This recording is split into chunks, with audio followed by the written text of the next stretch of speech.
Hey guys, tonight we're drifting into the softest corners of Greek mythology, where gods don't hurl thunderbolts or wage epic wars, but instead whisper through moonlit valleys and tuck mortals into sleep so deep it lasts forever.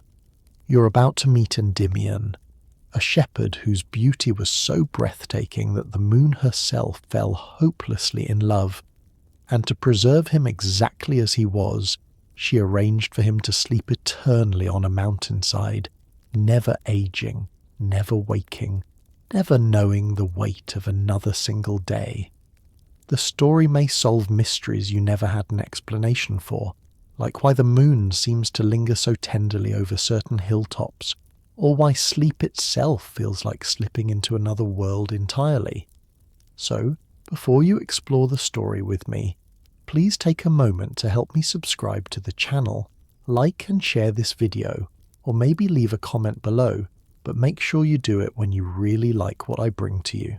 Feel free to tell me where and when you started watching this video, or perhaps share what you love most about these sleepy mythological journeys we take together. Your support helps keep these bedtime stories coming, one drowsy tale at a time.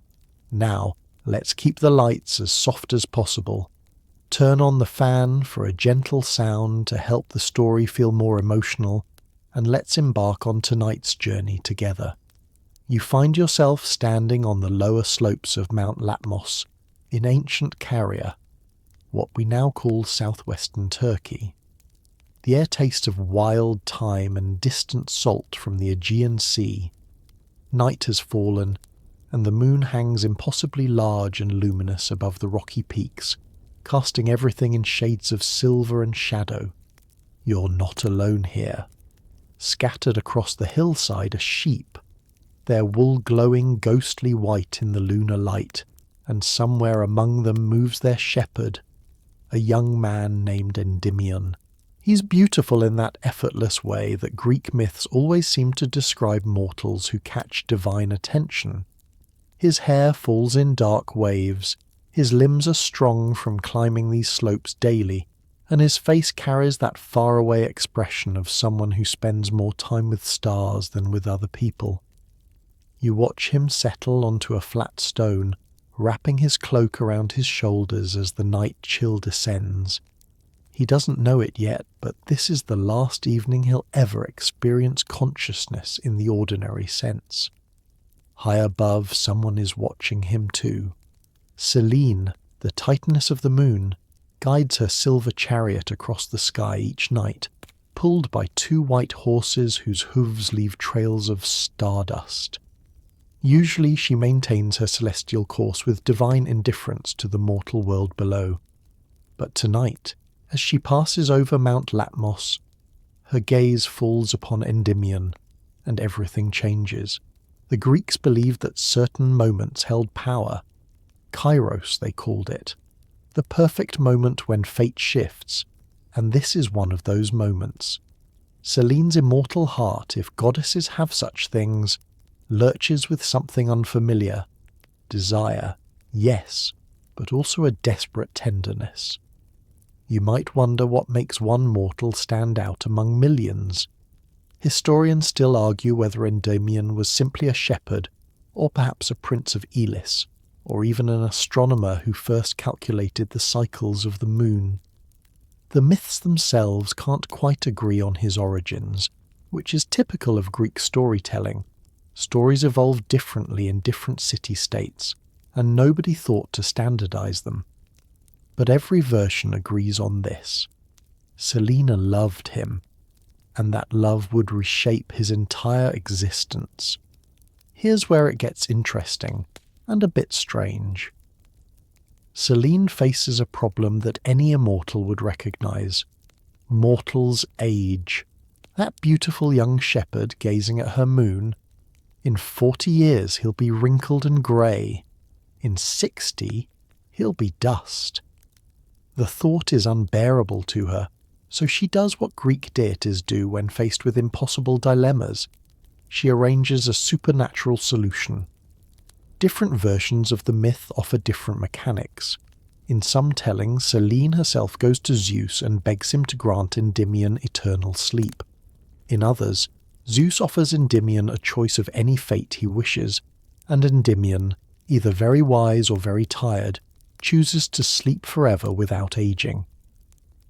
Some scholars suggest this reflects ancient Greek ambivalence about consciousness itself. Is it better to live briefly and fully, or to exist forever in peaceful oblivion?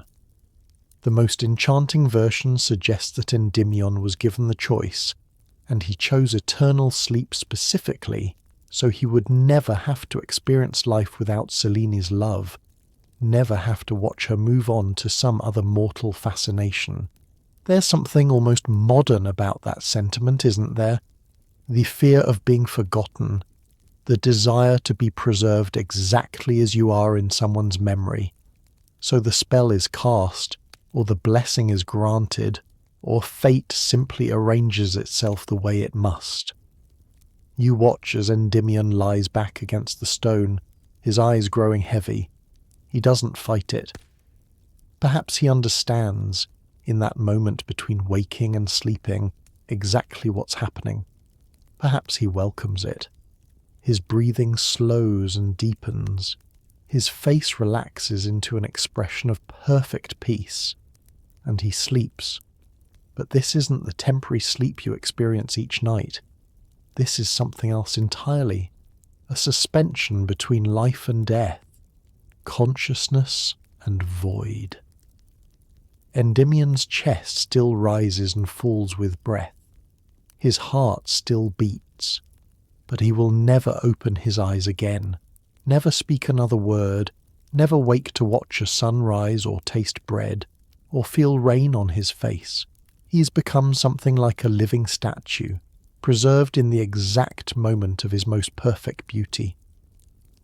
The sheep mill around, confused at first by their shepherd's stillness, then gradually accepting it. They bed down near him as they always have, seeking the comfort of his presence even though he cannot guide them anymore. The night deepens. Stars wheel overhead in their ancient patterns, the same constellations that Greek sailors navigated by, the same stars that Babylonian astronomers had mapped centuries earlier, and then Selene descends. You watch her chariot land softly on the mountainside, her horses pawing at the rocky ground. She steps down, and in the moonlight you can see her more clearly now. She's luminous, literally. Her skin glows with soft silver radiance. Her hair seems to be woven from moonbeams themselves, and her eyes reflect the cool distant light of her celestial sphere. She approaches Endymion slowly, almost reverently, the way you might approach something precious and fragile. She kneels beside him.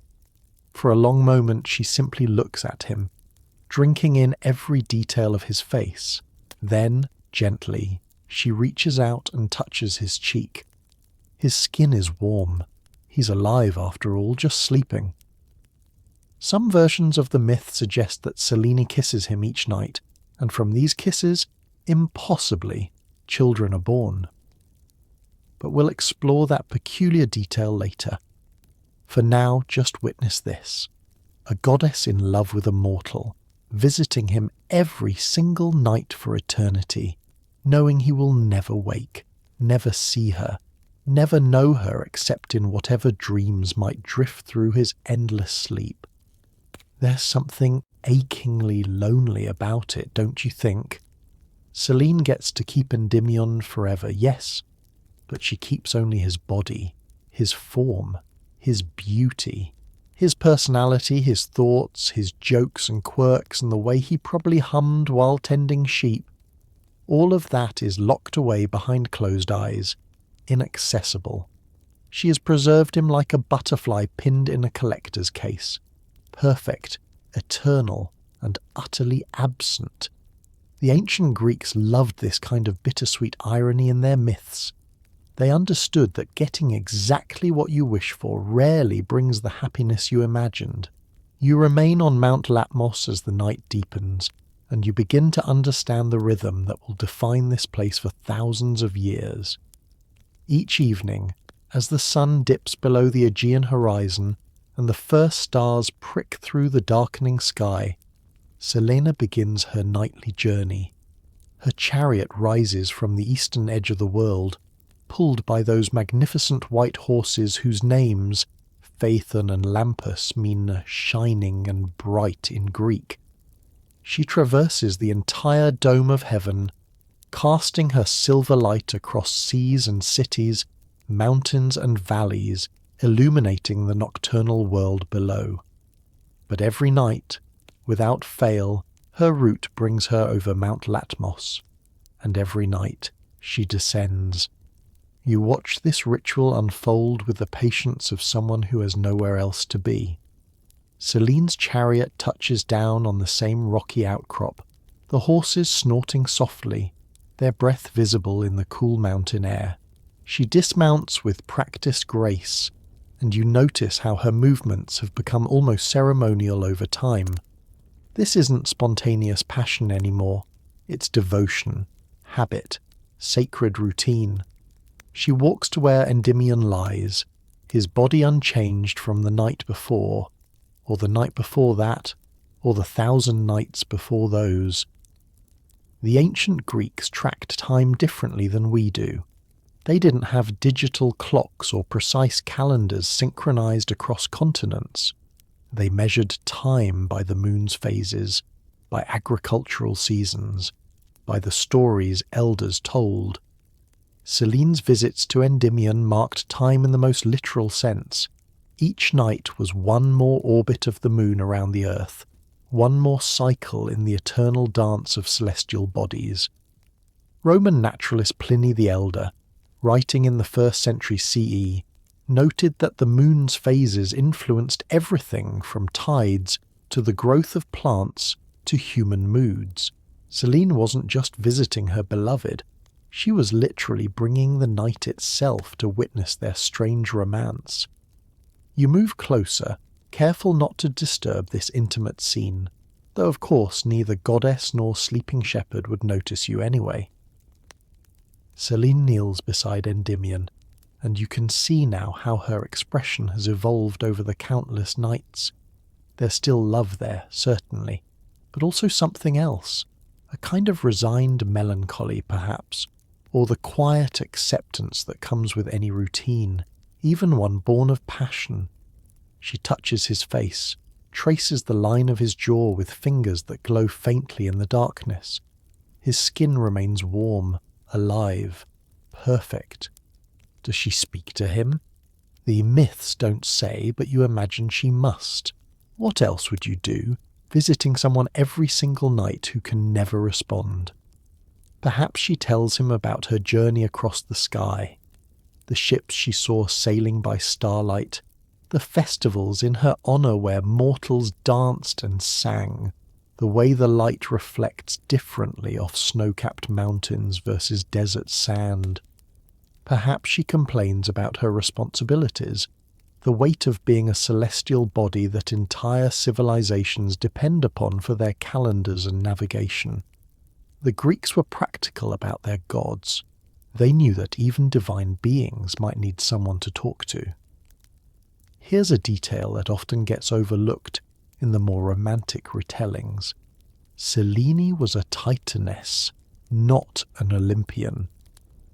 She belonged to the older generation of gods, the ones who ruled before Zeus and his siblings overthrew their father Cronus. By the classical period, Selene's importance was already fading, being absorbed into Artemis's mythology. Historians still argue whether Selene and Artemis were always the same deity with different names, or if Selene gradually lost her distinct identity as Greek religion evolved. This adds another layer of poignancy to her story, a goddess herself in decline, clinging to this one constant in a changing cosmos. The moon completes its phases, and you watch them from Endymion's side. New moon, when Selene's chariot is dark and her visits are nearly invisible. Waxing crescent, when her light grows stronger each night. First quarter, half illuminated. Waxing gibbous, nearly full. and then the full moon itself when Selene appears in her complete glory, her light so bright it casts sharp shadows across the mountainside. During these nights her visits feel almost triumphant, as if she's showing the world, "Look at what I have, look at what I've preserved." Then the light begins to wane. Gibbous again, then quarter, then crescent. Finally the dark moon, when Selene is barely visible, exhausted perhaps from her monthly cycle, yet still she comes to Endymion's side. The ancient Greeks noticed these patterns intimately because their lives depended on them. Farmers planted and harvested by moon phases. Sailors timed voyages by lunar cycles. Women marked their own bodies' rhythms by the same celestial clock. You notice something else during your vigil. Animals come and go around the sleeping shepherd. His sheep remain close, still treating him as their guardian even though he can no longer protect them from wolves or guide them to fresh pasture. Birds nest in the bushes nearby, singing their dawn songs just as Selene must reluctantly return to her chariot and resume her celestial course. Occasionally a wild goat picks its way across the rocks, pauses to regard the sleeping figure with dark, unconcerned eyes, then moves on. Life continues around Endymion, heedless of the miracle or curse that holds him suspended. The cave where Endymion sleeps, or in some versions the shallow overhang that shelters him from the worst weather, becomes a shrine of sorts. You're not sure when the first mortal pilgrims arrive, but eventually they do. Word spreads, as word always does in the ancient world, travelling from village to village by foot and ship and merchant caravan. People begin to speak of the shepherd on Mount Latmos, who sleeps under the moon's protection, never aging, never dying, never waking. Some come simply to witness the marvel. They climb the mountain paths, perhaps bringing offerings, flowers, wine, honey cakes, though Endymion cannot eat them and Selene has no need of mortal food. The offerings accumulate anyway, a gesture towards something these pilgrims can't quite name. Others come seeking blessings. If Selene loves this mortal so much, perhaps she'll look favourably on other mortals who visit him. Young women come hoping for love of their own, or for beauty that lasts, or for dreams of their future husbands. The ancient Greeks placed tremendous importance on dreams, believing them to be messages from the gods or glimpses of truth. What better place to seek prophetic dreams than beside someone who dreams forever? There's a quirky detail that some ancient sources mention. The sheep that belonged to Endymion supposedly continued to thrive despite their shepherd's sleep. The flocks multiplied, remained healthy, never strayed too far from Mount Latmos. Local herders began to view them as blessed, and some scholars suggest this reflects an actual economic reality. Temple flocks, tended by priests and protected by religious taboo, often did better than privately owned animals because no one dared steal or harm them. You watch seasons change. Spring brings wildflowers that carpet the mountainside in purple and yellow. Summer turns the grasses golden and brings tourists from distant city-states who've heard the tale and want to see for themselves. Autumn arrives with its slanting light and cooling temperatures, and winter covers the peaks in snow, though Endymion's sleeping spot seems somehow sheltered, warmer than the surrounding landscape, as if Selene's nightly visits bring their own climate. Through it all, Endymion sleeps. His hair doesn't grow, his nails don't lengthen, he doesn't need to eat or drink. He simply exists in that perfect moment of suspended youth, breathing slowly, dreaming whatever dreams immortals dream, if he dreams at all. And every night, Selene returns. Do you think she ever regrets it? The myths don't tell us, but you have to wonder. There must be nights when Selene looks down at Endymion and thinks about what she's lost. Conversation, laughter, the ordinary intimacy of two beings who actually know each other. She's created a relationship with someone who will never disappoint her, never change, never leave, but also never truly be present. It's the ultimate one-sided love, and you can't help but feel it's as much prisoner's paradise for both of them. You're still keeping your vigil on Mount Latmos when you hear something that makes this already strange story veer into the genuinely bizarre. According to some ancient sources, Selene and Endymion had children together. Not just 1 or 2 children, mind you, but 50 daughters. 50. Born from a goddess and a man who never wakes up, never moves, never participates in anything resembling a conventional relationship. Even by Greek mythology standards, where Zeus turns into swans and showers of gold to seduce mortals, this raises some eyebrows. The logistical questions alone are staggering. How exactly does one conceive 50 children with someone who's permanently unconscious? The ancient Greeks, to their credit, seem to have been equally puzzled. Different authors offer different explanations, none of them entirely satisfying, all of them revealing something interesting about how the Greeks thought about bodies, consciousness, and the mechanics of divine intervention. One version suggests that Selene's kisses alone were enough.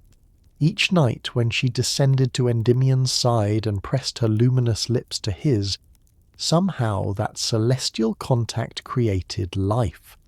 It's a peculiarly chaste explanation for such a physical outcome, isn't it? The Greeks loved paradoxes like this, the idea that the most intense creative act could happen through the gentlest gesture. Historians still argue whether this version arose later, perhaps during periods when Greek culture became more interested in spiritual rather than physical love, or whether it was always part of the story, reflecting some older belief about divine power and mortal flesh. Another version is more direct. Selene simply lay with Endymion each night during his sleep. His body remained alive and functional after all, even if his consciousness was locked away in dreams. This explanation is more biological, more grounded in physical reality, though it raises its own uncomfortable questions about consent and agency that the ancient Greeks apparently didn't find troubling, but modern readers certainly might. The myths don't dwell on these ethical dimensions. They're more interested in the sheer wonder of a goddess choosing to visit the mortal world night after night, year after year, century after century. You watch the mountainside and try to imagine what 50 daughters might look like. Were they born in sequence? 1 per month for over 4 years of Selene's nightly visits? Or did they appear all at once, a sudden flowering of divine mortal offspring? The sources that mention these daughters, and not all sources do, provide almost no details about them. No names, no personalities, no stories of their own adventures or fates. They exist in the myth primarily as evidence of Selene's devotion, proof that something generative emerged from this strange suspended relationship. Some scholars suggest the 50 daughters represent the 50 lunar months in the ancient Greek Olympic cycle. The Greeks tracked time in 4-year periods between Olympic Games, and 50 lunar months roughly equals that span. If this interpretation is correct, then Endymion's daughters aren't meant to be literal children, but rather symbolic representations of time itself, the way Selene marks the passage of months and years through her celestial cycles. It's the kind of metaphorical thinking that Greek mythology excels at, where every detail might be simultaneously a concrete story and an abstract concept. There's also a tradition that connects some of these daughters to specific aspects of the moon's influence. One might govern the tides, another the dew that forms on plants at night, another the clarity or confusion of dreams. The ancient world understood that the moon affected far more than just light levels. It shaped agriculture, navigation, medicine, even madness. The word lunacy comes from Luna, the Roman name for the moon goddess, reflecting the widespread belief that the moon could unhinge human minds. Perhaps Selene's 50 daughters each embodied one of these lunar influences, scattered across the world to enact their mother's will. Here's a quirky detail that rarely makes it into the popular retellings. Some ancient sources claim that Endymion himself had 50 daughters by a different woman before Selene ever noticed him. This earlier family supposedly lived in Elis, in the western Peloponnese, where Endymion may have been a prince or king before becoming a shepherd. The number 50 appears frequently in Greek mythology. Danos had 50 daughters, Theseus fought 50 sons of Pallas, Priam had 50 sons. It's one of those numbers that seems to mean a lot more than a specific count, like when we say 1,000,000 times when we mean frequently. The Greeks loved symmetry in their stories, so if Endymion had 50 mortal daughters, of course he'd have 50 immortal daughters too. You notice something as you consider these 50 mysterious daughters. The myth of Endymion is fundamentally about preservation and stasis, a man frozen in time, unchanging, eternal. But children represent the opposite: growth, change, the future unfolding. By giving Endymion and Selene 50 daughters, the myth introduces movement into a story that's otherwise completely static. Even in his endless sleep, Endymion becomes a father. Even in her lonely nightly visits, Selene creates new life. It's as if the myth can't quite commit to pure stasis. Something in the Greek imagination demands that life continue, that consequences follow actions, that even the most suspended existence generates ripples outward. Do these daughters visit their father? You imagine them climbing Mount Latmos in groups, perhaps. These half-divine women with mortal beauty and immortal lifespans, coming to see the sleeping shepherd who will never know them. Do they resent him for his absence? Feel tender toward him? Or do they understand, in that way that children of gods might understand, that their father's sleep is simply the price that was paid for their existence? The myths don't tell us what happened to these 50 daughters. Unlike other famous offspring of gods and mortals, heroes like Heracles or Perseus who get entire cycles of stories, Endymion's daughters vanish from the narrative almost as soon as they're mentioned.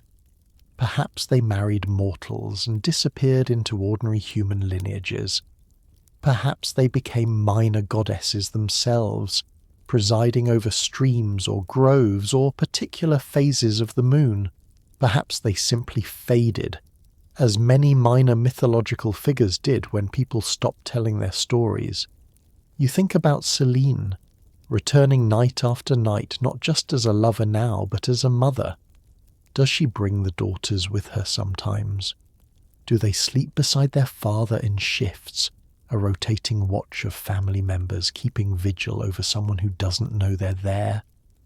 Or does Selene keep her visits solitary, preferring to maintain that original intimacy, just goddess and sleeping shepherd, the way it was before children complicated everything? The ancient Greeks had a word, tokos, that meant both childbirth and interest on a loan. It reflected their understanding that everything generative has a cost, that nothing comes from nothing. Selene's love for Endymion generated 50 daughters, but what did it cost? Her freedom, perhaps, now that she's bound by maternal duty as well as romantic obsession. His consciousness obviously traded for eternal youth, and 50 daughters who will never have a conversation with their father, never hear him laugh or receive his advice or know him as anything other than a beautiful sleeping statue. There's something deeply melancholy about it when you think too hard, which is probably why most people don't. They prefer the romantic version, moon goddess in love with beautiful shepherd, visiting him eternally, the daughters are just a footnote if they're mentioned at all. But you're here in the long watches of the night, and you have time to consider all the implications, all the costs, all the ways that even divine love creates complications it can never quite resolve. The moon continues its cycles overhead, and somewhere in the world beyond Mount Latmos, 50 women with divine blood carry on with whatever lives they've made for themselves, connected forever to a father who dreams and a mother who grieves while the whole arrangement is called a love story. You leave Mount Latmos now, letting Selene continue her eternal vigil, and you travel to a place even more drowsy, even more perfectly suited to your quest for sleep-inducing mythology. You're heading to a cave so deep and dark that sunlight has never touched its innermost chambers, a place where the air itself seems heavy with slumber. This is the dwelling of Hypnos, the god of sleep himself, and if Endymion's story is about one man's endless rest, Hypnos represents the force that pulls every living creature into unconsciousness each night. The cave is located, well, that depends on which ancient source you trust. Some place it in the underworld, near the river Lethe. Others put it in the land of the Cimmerians, a mythical region of perpetual twilight somewhere beyond the known world. A few suggest it's on the island of Lemnos in the northern Aegean. The exact geography doesn't matter much because Hypnos's cave exists as much in conceptual space as physical space. It's wherever sleep lives, wherever consciousness goes to hide from itself. You approach cautiously, though there's nothing frightening here. Just an overwhelming sense of heaviness. Your eyelids grow weighted. Your limbs feel sluggish. Even your thoughts seem to move through something thicker than air, like honey or dream stuff. At the entrance, poppies grow in wild profusion. Those beautiful, dangerous flowers whose sap gives both medicine and oblivion. The ancient Greeks knew opium's power intimately. Physicians used it to dull pain and induce sleep, though they also recognized its dangers. Hypnos's association with poppies reflects this dual nature of sleep itself, restorative and necessary, but also a little death, a temporary surrender of the self. You step inside, and the darkness wraps around you like a blanket. Your eyes adjust slowly, and you begin to make out the cave's features. The floor is covered in soft moss and fallen leaves that must have blown in from outside, though how they got this deep you can't imagine. There's a sound like distant breathing, or perhaps it's an underground stream, water moving slowly through limestone channels. The temperature is perfect, neither hot nor cold, just that ideal warmth that makes you want to curl up and drift away. And there, in the deepest chamber, you find Hypnos himself. He's not what you might expect a god to look like. There's nothing grand or impressive about him. He appears as a young man, though appears isn't quite right because his form seems uncertain, shifting slightly like something seen through rippling water. His skin is pale from never seeing sunlight. His hair is dark and perpetually tousled, as if he's just woken up, though of course he hasn't. Gods don't sleep in the way mortals do. He wears a simple black robe, and in his hand he carries either a branch dripping with Lethe's waters, or a horn from which he pours sleep over the mortal world, depending on which artistic representation you're looking at. What strikes you most is how gentle he seems. The Greeks didn't fear Hypnos the way they feared some gods. He wasn't capricious like Zeus, or vengeful like Hera, or violent like Ares. He simply did his job, night after night, bringing rest to exhausted humans and animals alike. The poet Hesiod, writing around 700 BCE, called Hypnos a gentle god who moves about kindly among mankind.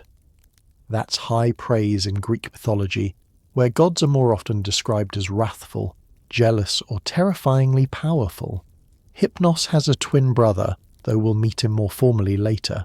For now, just know that Thanatos, Death, lives in the same cave, and the two of them are so similar in appearance that mortals sometimes can't tell them apart. Sleep and death as twins. The Greeks understood something profound there. Every night when you close your eyes, you practice dying. Every morning when you wake, you're reborn. The boundary between sleep and death is gossamer thin, and Hypnos and Thanatos patrol that boundary together. The cave contains other sleepers besides its divine resident. Do you remember the Oniroi we mentioned? They're here too, though we'll explore them more fully soon. These are the dream spirits. Thousands of them, sons of Hypnos according to some sources, or simply his servants according to others. They hang in the darkness like bats, or drift like smoke, waiting for night to fall so they can fly out into the world and slip through the gates of ivory and horn into sleeping minds. Here's a detail that often gets overlooked. Hypnos was one of the few beings who ever successfully deceived Zeus. It happened during the Trojan War, when Hera wanted to distract Zeus so she could help the Greeks without his interference. She went to Hypnos and begged him to put Zeus to sleep. Hypnos was terrified. He'd done this once before at Hera's request, and Zeus had nearly hurled him into Tartarus when he woke up. But Hera promised him Pasithea, one of the Graces, as a bride, and Hypnos couldn't resist. So he put the king of the gods to sleep, and Hera got her way. Think about that for a moment. Zeus, the all-powerful sky god who could hurl thunderbolts and shake Olympus with his anger, was helpless against sleep. No one, not even the king of gods, can resist Hypnos indefinitely. Historians still argue whether this story reflects Greek medical understanding that sleep is a physical necessity rather than just a convenience, or whether it's making a theological point about limits to divine power. Either way, it reveals that the Greeks saw sleep as a force beyond even divine control. You settle against the cave wall, feeling the irresistible pull of drowsiness. Hypnos glances your way, or perhaps he doesn't. It's hard to tell with his shifting, uncertain form. He might speak to you, or the words might just form in your mind without sound. Everyone comes to me eventually. The powerful and the weak, the old and the young, the happy and the miserable. I treat them all the same. It's true, isn't it? Sleep is the great equalizer. The emperor and the slave both close their eyes at day's end. The philosopher and the fool both dream. Wealth can buy you a softer bed, but not better sleep. Not really. The Greeks valued this democratic quality in their gods of sleep and dreams. Unlike so many aspects of ancient life that were divided by class and status, everyone had equal access to Hypnos's gift. There's a quirky tradition that Hypnos lived on the island of Lemnos, which actually exists in the northern Aegean Sea. Lemnos has volcanic activity, and some scholars suggest the Greeks associated its warm springs and occasional sulphurous vapours with sleep-inducing properties. Ancient people were very attuned to environmental factors that affected consciousness. Certain caves with high carbon dioxide levels, certain plants that released sedative compounds, certain geographical locations that just felt drowsy. If Lemnos had natural features that made people sleepy, of course that's where Hypnos would live. The Romans later called him Somnus, from which we get words like insomnia and somnambulism. But the Greek name Hypnos gives us hypnosis, that trance state between waking and sleeping. The ancients understood that consciousness isn't binary. You're not simply awake or asleep. There are gradations, thresholds, in-between states where the boundaries blur. Hypnos rules all of them, from the first heavy-lidded moment when you realize you're getting tired, through the strange hypnagogic visions that sometimes appear as you drift off, to the deepest unconsciousness where even dreams fade away. You find yourself struggling to keep your eyes open. The cave is so comfortable, so perfectly designed for rest. Hypnos doesn't force sleep on anyone. He doesn't need to. Just being in his presence is enough. Your breathing slows and deepens. Your thoughts become scattered, disconnected. You remember that you're here to learn about sleep mythology, but that seems less important now than simply surrendering to the soft darkness. And perhaps that's the real lesson of Hypnos. He doesn't need dramatic stories or epic adventures. He doesn't need to be feared or worshipped with elaborate rituals. He simply exists, and his existence is enough, because every living thing needs what he offers. In a mythology full of drama and conflict and passionate affairs between gods and mortals, Hypnos is refreshingly uncomplicated. He brings sleep. That's all. That's everything. You stir slightly in Hypnos's cave, and through your drowsiness you become aware of water flowing somewhere nearby. Not the distant underground stream you heard earlier, but something closer, more insistent, calling to you the way water always calls to thirsty travellers. You rise, or perhaps you dream that you rise, it's getting hard to tell, and follow the sound deeper into the underworld. The cave passages twist and narrow, then suddenly open into a vast space where a river flows with dark, tranquil waters that seem to absorb all light. This is the Lethe, the river of forgetfulness, and you've arrived at one of the quietest, most melancholy places in all of Greek mythology. The Lethe is one of 5 rivers that wind through the underworld, each serving a different purpose in the architecture of death. There's the Styx, river of hatred, which the gods swear their most binding oaths upon. There's the Acheron, river of woe, which souls must cross to enter Hades properly. There's the Phlegethon, river of fire, where flames dance on the water's surface. There's the Cocytus, river of lamentation, formed from the tears of the damned. And then there's Lethe, whose waters don't burn or freeze or inspire fear, but simply erase. You kneel at the river's edge and look into its depths. The water is perfectly clear, yet somehow dark, as if clarity and darkness aren't opposites here. You can see smooth stones on the river bottom, worn round by countless ages of flow. Small fish dart between them, or are those fish? They might be memories themselves, swimming in liquid forgetfulness, waiting to dissolve completely.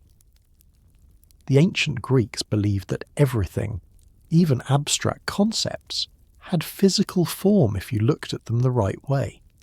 Souls gather along the riverbank, and you recognize them for what they are. The dead, waiting to drink. They look tired, these shades, worn down by the journey from the living world, burdened by every memory they've carried through life. You see old warriors still flinching from wounds received decades ago. Young mothers reaching for children who died before them. Merchants counting invisible coins. Every soul arrives in the underworld carrying the full weight of their lived experience, and that weight grows unbearable quickly. So they drink from the Lethe. They kneel, cup their hands, and bring the cool water to their lips. You watch it happen again and again. Ishade drinks deeply, and you can literally see the memories flowing out of them like colour draining from fabric. First, the recent memories go. The pain of dying, the sickness or violence or simple exhaustion that ended their life. Then further back, the argument they had last week, the taste of their final meal, the face of the last person they spoke to. The erasure continues, moving backward through time, dissolving childhood and youth and all the accumulated moments that made them who they were. What remains afterward isn't exactly nothing. The souls don't vanish, but they become generic, undefined, like rough sketches rather than detailed portraits. They're soul stuff without personality, consciousness without content, and according to some Greek philosophers, particularly the Pythagoreans and later the Platonists, this is necessary.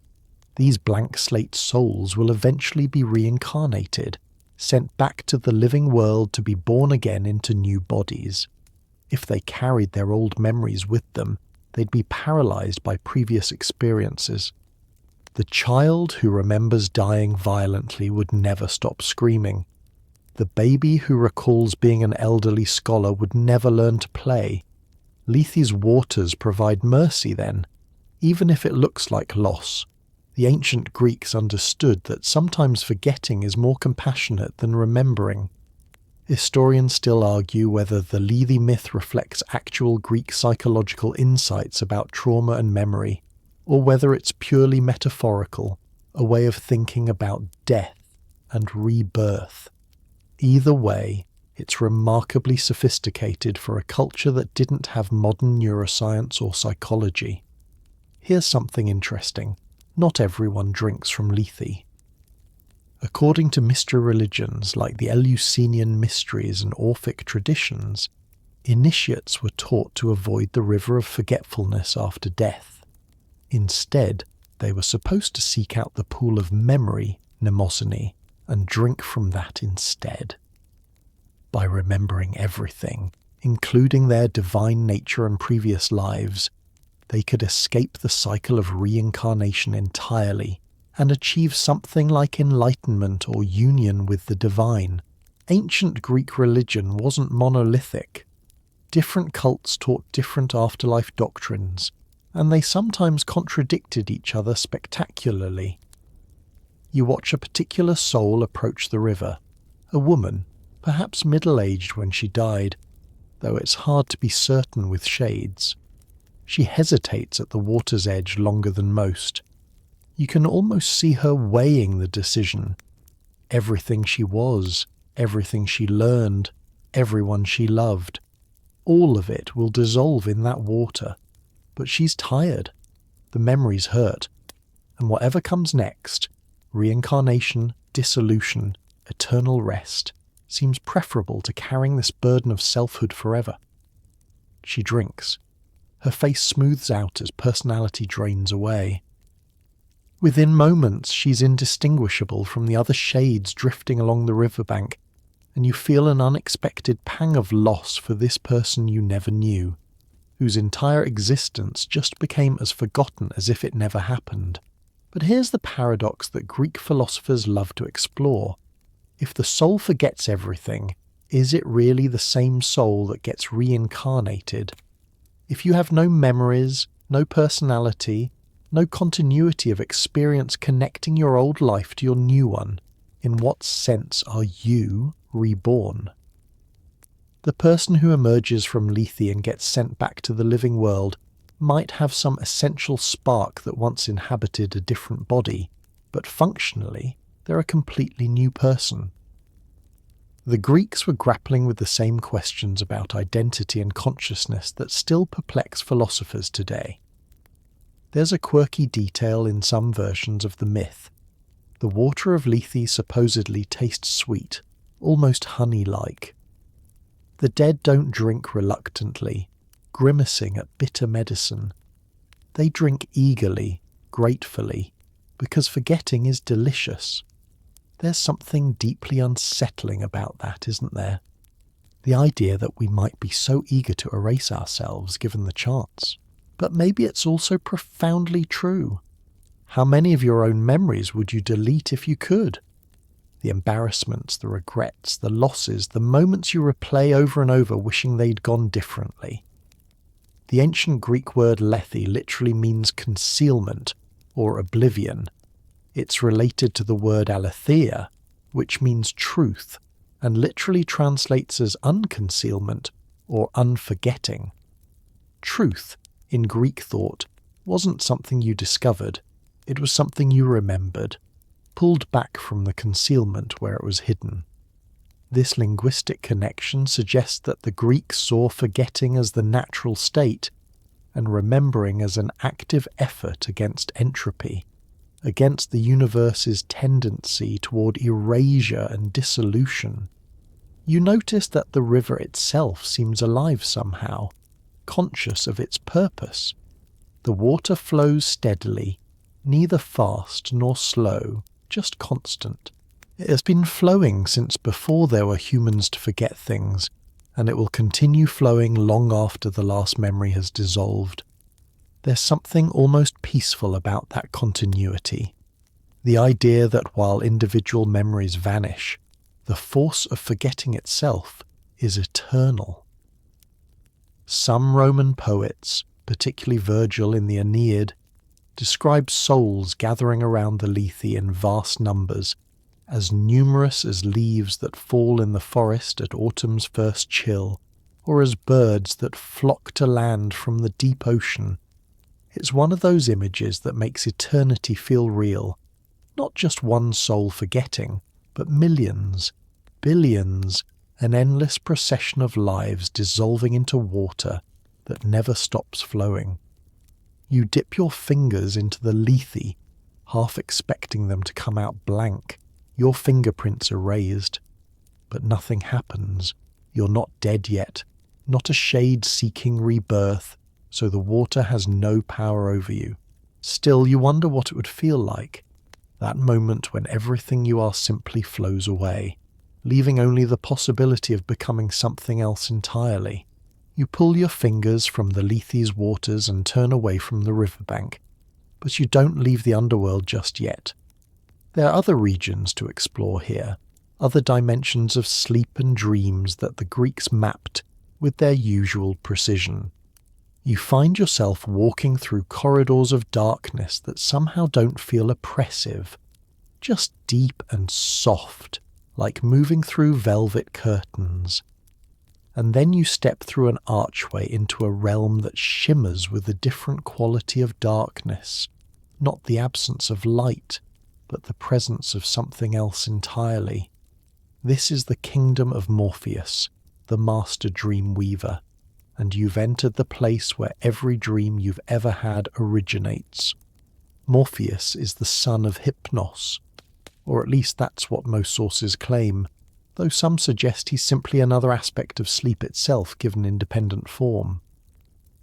The Greeks loved to personify abstractions, turning concepts into characters, giving philosophy a face and body. If Hypnos represents the state of being asleep, Morpheus represents what happens during that sleep. The vivid, strange, sometimes prophetic visions that dance behind closed eyelids.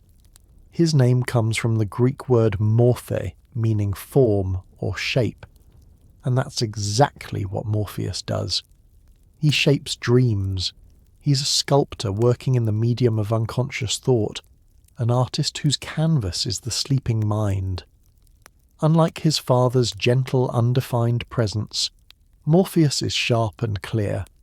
When you look at him, and you can look at him because he's allowing you to see him in his true form right now, he appears as a young man of extraordinary beauty, with eyes that seem to contain depths upon depths, like looking into a mirror that reflects infinitely. But that's just one of his forms. As you watch, he changes. Now he's an old woman leaning on a walking stick. Now he's a child laughing at something only he can see. Now he's a great bird with iridescent feathers. Now he's you, or a version of you, slightly distorted. The way you might appear in your own dreams where you're yourself but not quite yourself. Morpheus can take any human form perfectly, which is why he specializes in appearing as people in dreams. When you dream of your mother or your friend or a stranger whose face feels hauntingly familiar, that might be Morpheus wearing their shape. The realm around you reflects this shape-shifting quality. The landscape keeps changing. Now you're in a palace with marble columns. Now you're in a forest of silver trees. Now you're standing on a beach where the waves are made of whispered words instead of water. Nothing stays stable for more than a few moments. It's disorienting but also strangely appropriate, because isn't this exactly what dreams feel like? That constant shifting where you're in one place and then suddenly you're somewhere completely different, and somehow that seems perfectly normal until you wake up. You notice gates in the distance, 2 of them standing side by side. One is made of ivory, pale and gleaming, carved with intricate scenes that seem to move and change as you look at them. The other is made of horn, translucent and golden brown, through which you can almost see shapes moving on the other side. These are the gates of dreams, and every night the Oneiroi, those dream spirits we keep mentioning, pour through them into the sleeping world. The ancient Greeks believed that dreams that came through the ivory gate were false, deceptive, meaningless. Dreams that came through the horn gate were true, prophetic, sent by the gods to guide or warn mortals. The distinction mattered enormously to them. Greek generals consulted dreams before battles. Sick people slept in temples hoping for healing dreams. Politicians made decisions based on what they saw while sleeping. The Greeks took dreams far more seriously than most modern people do, treating them as valid sources of information about the future or the will of the gods. Historians still argue about why ivory meant false and horn meant true. One theory points to Greek wordplay. The word for ivory, elephas, sounds like the verb elephaioromai, meaning to deceive. The word for horn, keras, sounds like krano, meaning to accomplish or to fulfill. So the gate names themselves were puns encoding their function. The Greeks loved this kind of linguistic cleverness in their mythology, embedding meanings within meanings. Morpheus approaches you, or perhaps you approach him. Space works differently here. When he speaks, his voice sounds like it's coming from inside your own head, which makes sense since that's where he usually operates. Every night, he says, I visit thousands of sleepers. I show them their fears and their desires. I replay their memories with subtle distortions. I introduce them to people they've never met and places that don't exist, and they believe it all, at least until they wake. There's something almost mischievous in his tone, but not cruel. Morpheus isn't malicious. He's doing his job, providing the dreams that humans apparently need. Modern sleep science confirms what the Greeks intuited. People who are prevented from dreaming, even if they sleep, suffer psychological deterioration. Dreams aren't just random neural noise. They serve functions we're still trying to fully understand. Memory consolidation, emotional processing, creative problem solving. All of it happens in the dream realm that Morpheus presides over. Here's a quirky detail that often surprises people. Morpheus specifically appears as human forms in dreams, but he has brothers who handle other types of dream imagery. Phobetor, or Aeschylus depending on the source, creates dreams of animals, birds, and serpents. Phantasos creates dreams of inanimate objects, the earth, rocks, water, wood, buildings. Together, the 3 brothers create the complete vocabulary of dream imagery, covering every possible thing you might see while sleeping. It's a very Greek approach to taxonomy, dividing responsibilities clearly and rationally. You watch dreams being created around you like an assembly line in the world's strangest factory. A group of Oneiroi cluster around what looks like a pool of liquid silver, and in its surface you can see a sleeping merchant somewhere in the waking world. The Oneiroi are crafting his dream, a ship tossed by storms, cargo lost, the man's fortune dissolving into foam. Is this a prophetic dream warning him about future losses, or just his anxiety given form? Even Morpheus seems uncertain sometimes. The boundary between meaningful dreams and random mental noise is hazier than the Greeks like to admit. you notice something else.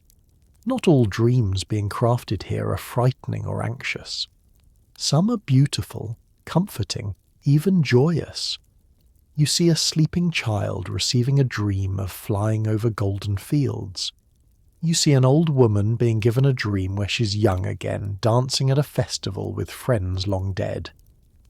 Morpheus and his workers don't just send nightmare and warnings. They also provide respite, pleasure, wishes fulfilled even if only in sleep. The Roman poet Ovid, writing around the turn of the first millennium, gave us the most detailed description of Morpheus and his realm. He describes Morpheus's dwelling as a cave where no sound penetrates except the gentle murmur of the Lethe flowing nearby. No rooster crows, no dog barks, no goose cackles. Even the branches of trees hanging over the cave don't rustle. It's the perfect environment for sleep and dreams, completely isolated from the waking world's distractions. But you're here now, in that supposedly isolated realm, and you can see that it's actually quite busy. Dreams are being manufactured constantly, customized for individual sleepers, sent through the appropriate gates. Morpheus oversees it all with the calm efficiency of someone who's been doing this job since time began. He doesn't seem bored exactly, but there's a quality of routine to his movements, the way anyone looks when performing familiar tasks. "Do you choose what dreams to send?" you ask him, and he pauses in his work to consider the question.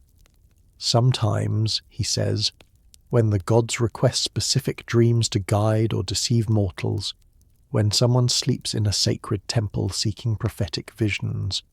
But most of the time," he gestures at the busy oneiroi around him, "most dreams emerge from the sleepers themselves.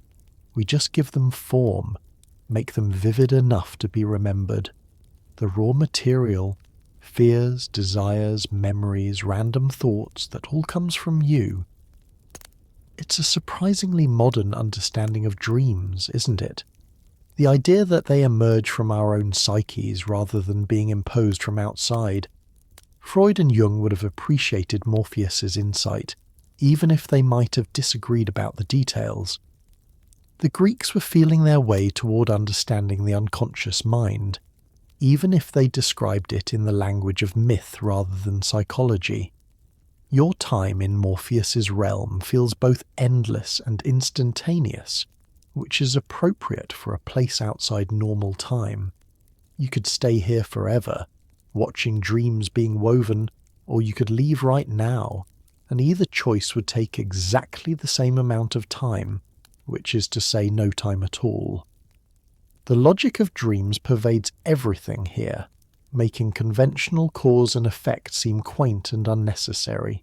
You drift away from Morpheus's domain, though drift might be too gentle a word, and away suggests a direction that doesn't quite apply in this mythological geography. Still, you find yourself in yet another corner of the sleep and dream cosmos, this one softer somehow, more relaxing even than Hypnos's cave or the Lethe's banks. The air here smells faintly of flowers, jasmine perhaps, or lavender, those scents that ancient people associated with calm and rest. You've arrived at the dwelling of Pasithea, and if you've been paying attention, you'll remember her name from earlier. Pasithea is one of the charities, the graces, those goddesses who embody beauty, charm, creativity, and everything that makes life worth living beyond mere survival. But where her sisters, Aglaia, Euphrosyne and Thalia, concern themselves with splendour and festivity and joy, Pasithea has a more specific domain. She is the grace of rest, relaxation, hallucination, and altered states of consciousness.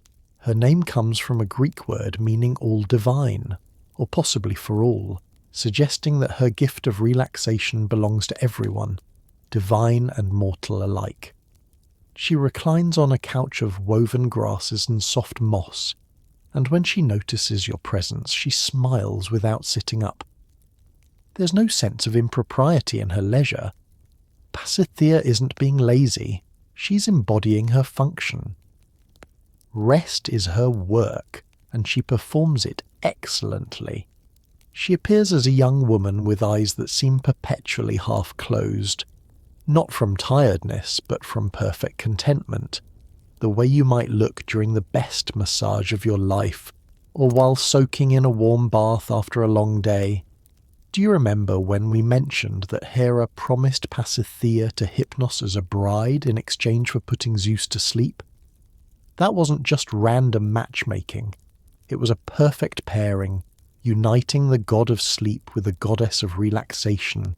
Together they represent not just unconsciousness, but the entire spectrum of rest, from deep sleep to lazy afternoons to that pleasant hazy feeling when you're completely at ease and nothing urgent demands your attention. The ancient Greeks understood that rest came in many forms. There was hypnos, actual sleep. There was anapausis, cessation of activity, taking a break. There was schola, leisure time for intellectual and cultural pursuits, from which we get our word school, because the Greeks considered education to be what you did when freed from labour. And there was what Pasithea offered: profound bodily relaxation combined with mental states that weren't quite ordinary consciousness. Hallucination might seem like an odd thing for a benevolent goddess to govern, but the Greeks didn't view altered states of consciousness with the suspicion that later cultures would develop. Hallucinations could be divine visions, prophetic glimpses, creative inspirations. The oracle at Delphi inhaled vapours that likely caused hallucinations and spoke prophecies that shaped Greek history. Artists and poets called upon the muses, seeking inspiration that felt like something entering them from outside. Pasithea's domain of hallucination wasn't about pathology. It was about consciousness becoming fluid, open to experiences beyond the ordinary. You settle near her. It's impossible not to feel relaxed in her presence, and you notice other figures nearby, all in various states of peaceful repose. Some appear to be sleeping, others are awake but utterly calm, and a few seem to be in that in-between state, eyes open but unseeing, minds wandering in pleasant abstraction. This is Pasithea's gift to the world, not just the ability to sleep when exhausted, but the capacity to simply stop, to let go of striving and worry and constant vigilance. Here's something interesting that historians still debate. Pasithea's marriage to Hypnos might represent an older mythological tradition than the Olympic gods. The Graces are ancient, probably pre-Greek in origin, associated with fertility and the earth's bounty. Hypnos, too, feels primordial, more fundamental than the personality-driven gods of Olympus. Their union might reflect a very old understanding that rest and relaxation are as essential to human existence as food and water, deserving divine personification and respect. Pasithea speaks, and her voice has that quality of someone who's just woken from a perfect nap, slightly husky and slow. Everyone thinks they want excitement, she says, adventure, passion, intensity, and sometimes they do. But then they come to me, exhausted, overwhelmed, desperate for peace. I give them what they actually need, even if it's not what they think they want. It's true, isn't it? Modern life glorifies busyness, productivity, constant engagement. But the Greeks built rest into their culture. They had symposia, those long dinner parties where men reclined on couches and talked and drank and did nothing particularly productive. They had festivals that lasted days, where normal work stopped entirely. They understood something that we're only recently rediscovering, that rest isn't the absence of productivity. It's a different kind of productivity, one that restores and renews. There's a quirky tradition that Pasithea had a particular fondness for bees. This makes poetic sense. Bees work incredibly hard during their active periods. But they also have rest periods where they become remarkably still and dormant. The Greeks noticed these patterns and associated them with the balance between activity and rest that Pasithea represented. Also, honey was used medicinally to promote sleep and relaxation, creating another connection between Pasithea and these industrious yet restful creatures. You watch Pasithea interact with someone who appears to be a mortal, though it's hard to tell in this liminal space between myth and dream. The person looks haggard, carrying tension in every line of their body. Pasithea reaches out and touches their shoulder, and you literally see the stress melt away. The person's shoulders drop, their face smooths, their breathing deepens. Within moments they're asleep, but it's not the heavy unconsciousness of exhaustion.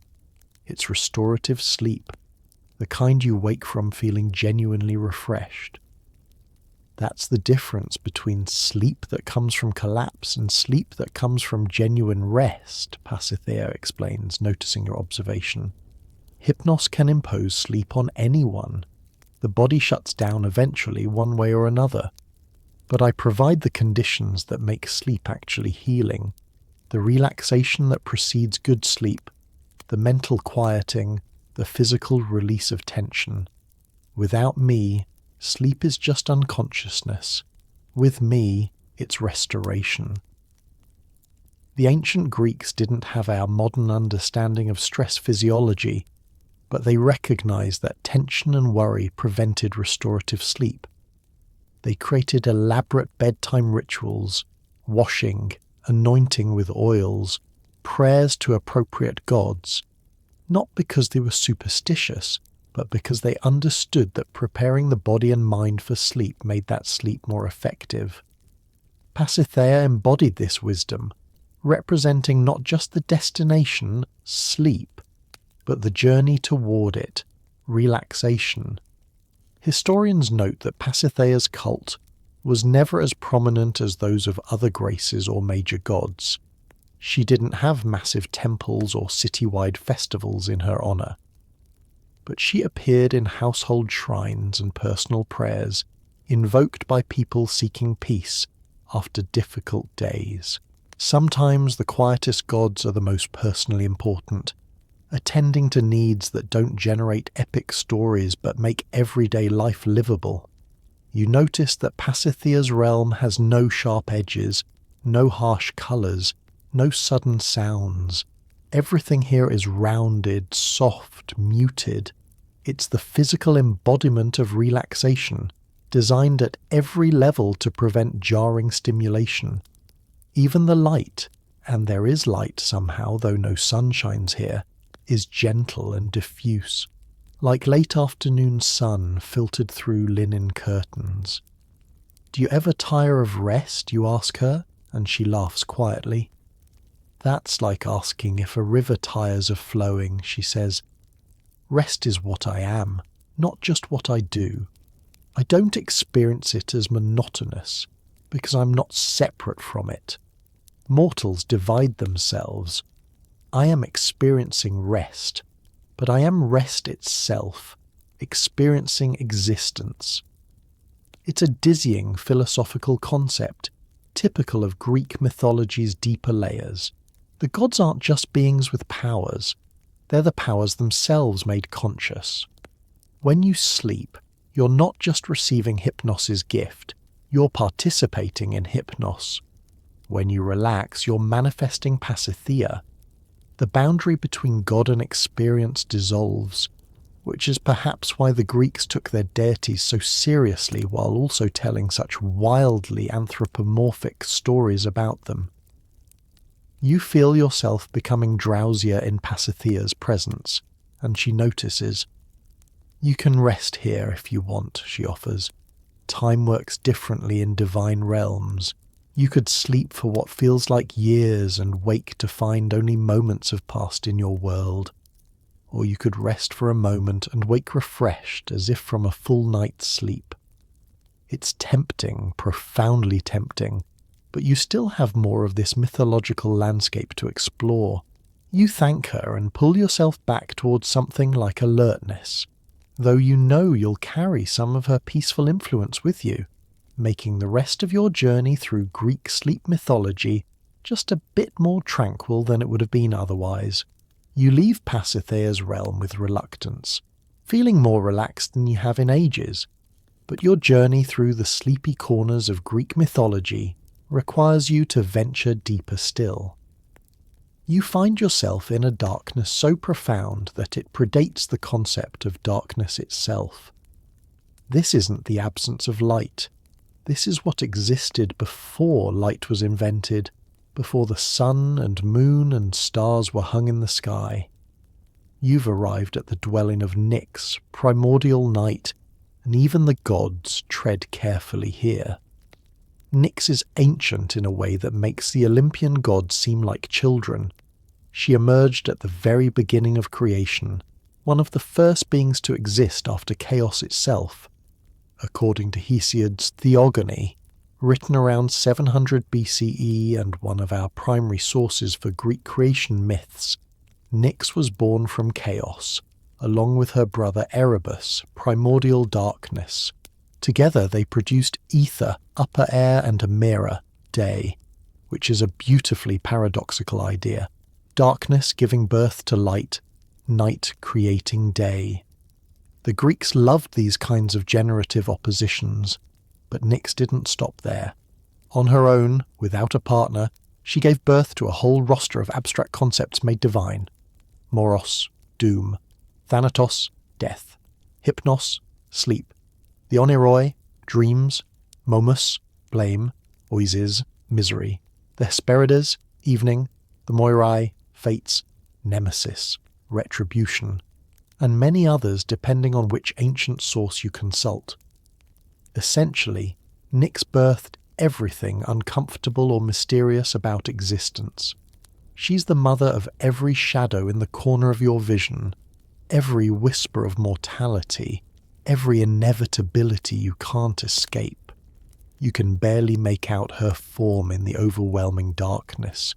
She appears as a woman of extraordinary beauty, draped in robes that seem woven from night itself, spangled with stars that might be jewels or might be actual celestial bodies. It's impossible to tell. Her chariot, when you catch glimpses of it, is drawn by black horses, and she carries a veil that can cover the entire sky, bringing darkness wherever she travels. The ancient Greeks depicted her in art with great wings, sometimes carrying two children, one white, Hypnos, and one black, Thanatos, emphasizing her role as mother to sleep and death. Here's the remarkable thing about Nyx. Zeus himself feared her. There's a story in the Iliad where Hypnos, fleeing Zeus's anger, hides in Nyx's dwelling, and Zeus stops pursuing him because he doesn't want to offend Night. Think about that. Zeus, who overthrew his father and defeated the Titans and became king of gods and mortals, who casually hurls thunderbolts and transforms into animals to seduce whoever catches his fancy. That Zeus fears this goddess. She represents something older and more fundamental than his power, something he can't command or control. Historians still argue about what this fear represents. Some suggest it reflects Greek understanding that night and darkness are beyond divine control. No matter how powerful you are, night falls and you can't stop it. Others propose that Nyx represents unconsciousness itself, and even gods need to sleep sometimes, making them vulnerable to something beyond their power. Still others see it as a remnant of older, pre-Greek religious traditions, where night goddesses held supreme power, their authority persisting in myth, even after newer gods supposedly took over. You stand in Nyx's presence, and despite her associations with discomfort and mortality, you don't feel threatened. There's something almost comforting about her, actually. She's terrifying in the way that truth is terrifying. She doesn't lie or dissemble or pretend. Night falls. death comes, sleep takes you. These are facts, and Nyx embodies them without apology or sugarcoating. There's a relief in that absolute honesty. They build temples to Apollo and Athena, Nyx observes, her voice like wind through caves. They sacrifice to Demeter and Dionysus, but they don't build temples to me. They don't need to. I come whether they worship me or not. It's true. Unlike most Greek gods who demanded cult worship and got jealous when mortals neglected them, Nyx simply exists. She doesn't need temples because she's not offering favours or protection that require reciprocal relationship. She's an inevitability, and inevitabilities don't negotiate. Every evening without fail, darkness spreads across the earth. Every night her domain expands to cover half the world at any given moment. She doesn't need human acknowledgement to validate her power. There's a quirky detail about Nyx that appears in some sources. She supposedly lived at the edge of the world beyond the river Oceanus, in a house made of bronze. This house had a threshold where Nyx and Hemera, day, met during the transitions between night and day, never occupying the house at the same time. When one entered, the other left to begin her journey across the sky. It's a beautifully mechanical way of explaining day-night cycles, very Greek in its rational approach to mythological phenomena. You watch as various children of Nyx come and go from her dwelling. Thanatos passes by, gentle and winged, off to collect someone whose time has ended. Hypnos drifts through, nodding to his mother before returning to his cave. The Moirai, Clotho, Lachesis, and Atropos, the three fates who spin, measure, and cut the thread of every mortal life, sit nearby working their spinning wheels with absolute concentration. Even they who determine destinies are children of night, suggesting that fate itself operates in darkness, beyond clear vision or understanding. Nemesis appears as well, the goddess of retribution who ensures that excessive good fortune doesn't last forever, that the proud are humbled, that cosmic balance is maintained. She's another daughter of Nyx, which makes philosophical sense. The understanding that consequences follow actions, that reality has limits and boundaries, is a kind of darkness that restrains the bright ambitions of humans and gods alike. My children keep the world functioning, Nyx tells you. Without sleep, mortals would go mad. Without death, nothing would change or evolve. Without fate, there would be no story, no meaning, just endless random chaos. Even my darker children, misery, strife, blame, they serve purposes. They motivate action, they test character, they make joy meaningful by contrast. Everyone wants to live in eternal daylight, but perpetual brightness would be as terrible as perpetual darkness. You need me. You need night. The ancient Greeks understood this balance better than many later cultures would. They didn't view darkness as evil, necessarily, just as dangerous and mysterious. Night was when anything could happen, when thieves operated, when lovers met secretly, when oracles received visions, when the boundary between mortal and divine thinned. It was time outside normal time, governed by different rules. Modern sleep science has validated some of what the Greeks intuited about night's importance. Humans evolved to sleep in darkness, and artificial light disrupts circadian rhythms that took millions of years to develop. The darkness that Nyx represents isn't just absence of light, it's a necessary environmental condition for health and restoration. The Greeks personified this as a goddess because they recognized its power and significance, even if they couldn't articulate the biochemistry of melatonin production and circadian cycles. You noticed that despite being the mother of so many uncomfortable concepts, Nyx herself doesn't seem malevolent. She's stern, perhaps, and certainly not warm in the way Pasithea was, but she's not cruel. She's simply doing what she must do, being what she must be. There's dignity in that, a kind of integrity. She doesn't apologize for bringing darkness, because darkness is necessary. She doesn't soften her message to make mortals feel better, because false comfort helps no one. Historians note that Nyx's importance in Greek religion declined over time, with her role being partially absorbed by other goddesses like Hecate and Artemis, who had more active cult followings. But in philosophy and poetry, Nyx remained powerful. The Orphic mystery religions placed her at the centre of their cosmology, viewing her as one of the supreme creative forces. Philosophers used her as a metaphor for the unknown, the unconscious, the vast darkness that surrounds the small island of human understanding. Standing in her presence, you feel very small but not diminished. There's something clarifying about confronting this primordial darkness, this reminder that you're a temporary spark of consciousness in an eternal night. It doesn't make you despair.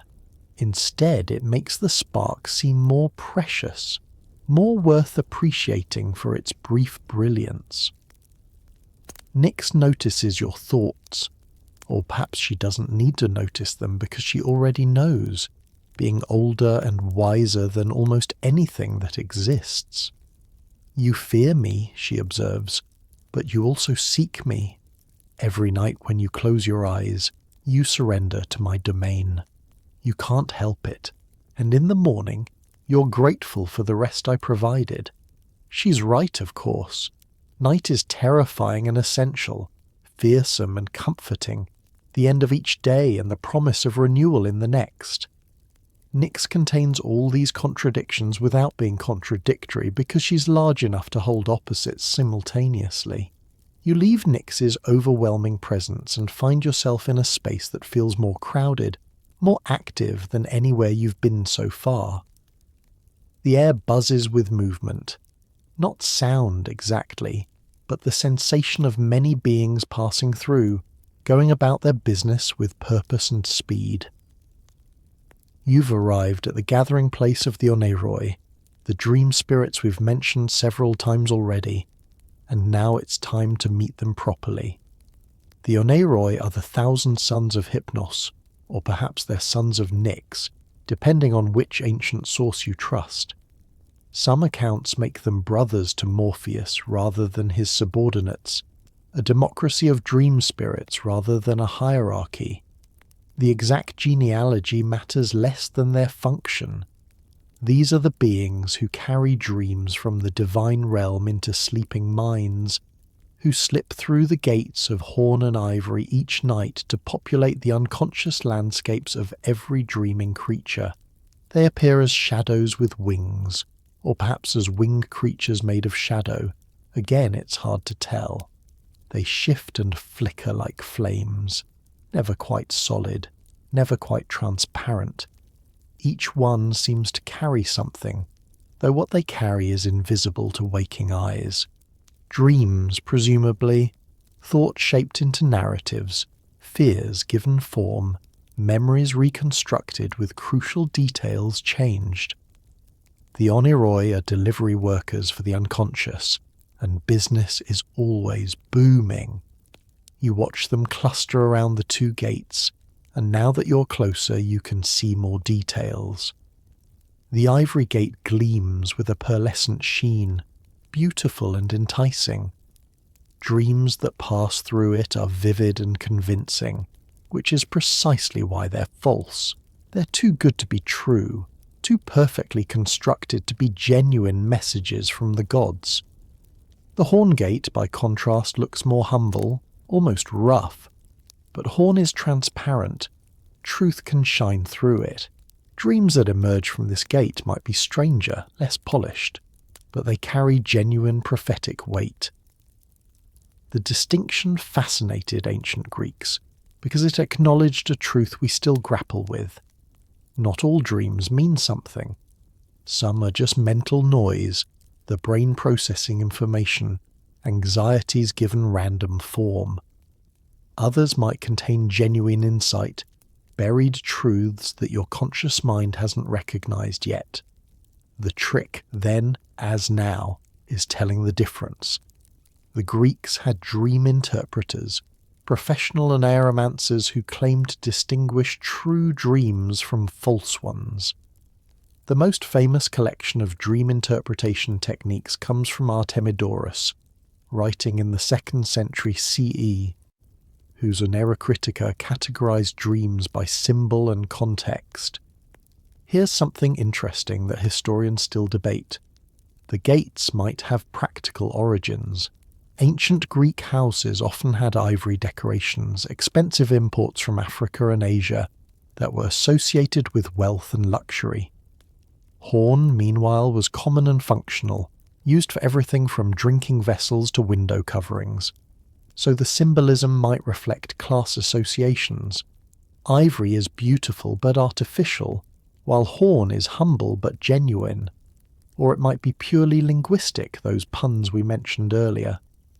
Either way, the gates became central to Greek dream culture. You notice that the oneiroi don't all look identical. Some are larger, more substantial. Others are wispy, barely present. Some move with confidence while others seem hesitant, almost confused. Perhaps they reflect the dreams they carry. Nightmares might require stronger spirits to deliver, while pleasant daydreams can be carried by the flimsiest messenger. Or perhaps, like humans, the oneiroi have different skill levels, different specializations. Some might excel at prophetic dreams while others specialize in processing daily anxieties. One of the oneiroi approaches you, and you recognize something in its flickering form, a dream you had last week perhaps, or one you'll have tonight. Time works strangely here, and the oneiroi seem to exist simultaneously in past, present and future, carrying dreams to sleepers who haven't been born yet, and collecting dreams from people long dead. They're not bound by chronology the way mortals are. Do you choose which dreams to deliver, you ask, echoing your question to Morpheus earlier. The oneiroi, this particular one at least, doesn't speak in words. Instead, images flood your mind. You see thousands of sleepers, each one generating their own dream material. Fears, hopes, memories, random neuron firings. The oneiroi collect this raw material, shape it slightly, add coherence to what would otherwise be chaotic, and send it back through one gate or the other. They're editors more than authors, working with what the sleepers themselves provide. But sometimes, and here the images shift, sometimes a god intervenes. Zeus might command a specific dream to mislead a king. Athena might send a dream to inspire an inventor. Apollo might use dreams to diagnose illness or predict the future. When gods get involved, the oneiroi become simple messengers, carrying divine instructions rather than processing mortal psychology. These commanded dreams always pass through the horn gate, because they carry divine authority regardless of their content. The most famous commanded dream in Greek literature appears in Homer's Iliad. Zeus sends a false dream to Agamemnon, deliberately misleading him about the outcome of battle. The dream appears through the horn gate, the gate of true dreams, and takes the form of Nestor, a trusted advisor. It tells Agamemnon that now is the perfect time to attack Troy, that victory is assured. Agamemnon believes it because it came through the true gate and wore a trustworthy face. The attack is a disaster. So even true dreams can lie when gods command them, which is a disturbing thought. The gates aren't about objective truth. They're about divine authorization. Truth, in Greek thought, isn't independent of power. You watch the oneiroi work, and you begin to understand the scope of their operation. Every night, across the entire human world, millions of people sleep, Every one of them dreams, even if they don't remember those dreams upon waking. That means millions of dreams being processed, shaped, delivered, every single night, forever. The Oneiroi never rest because there's always someone sleeping somewhere, always another dream that needs tending. There's a quirky tradition that certain Oneiroi specialized in specific types of dreams. Some carried dreams of flying, others dreams of falling. Some delivered the common anxiety dream of showing up unprepared for an important event, while others specialized in the pleasant dream of finding unexpected treasures. Like any workforce handling high volume, they apparently developed specializations to improve efficiency. The Greeks were practical people. Even their dream mythology reflects organizational thinking. Historians note that Greek attitudes toward dreams changed over time. In Homer's epics from the 8th century BCE, dreams are almost always divine messages. Gods speak directly to heroes, offering advice or warnings.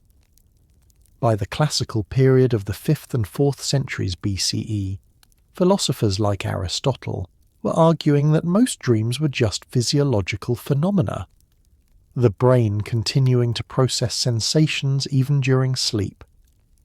Yet even skeptical philosophers acknowledged that some dreams seemed genuinely prophetic, leaving room for divine intervention even in increasingly rational worldviews.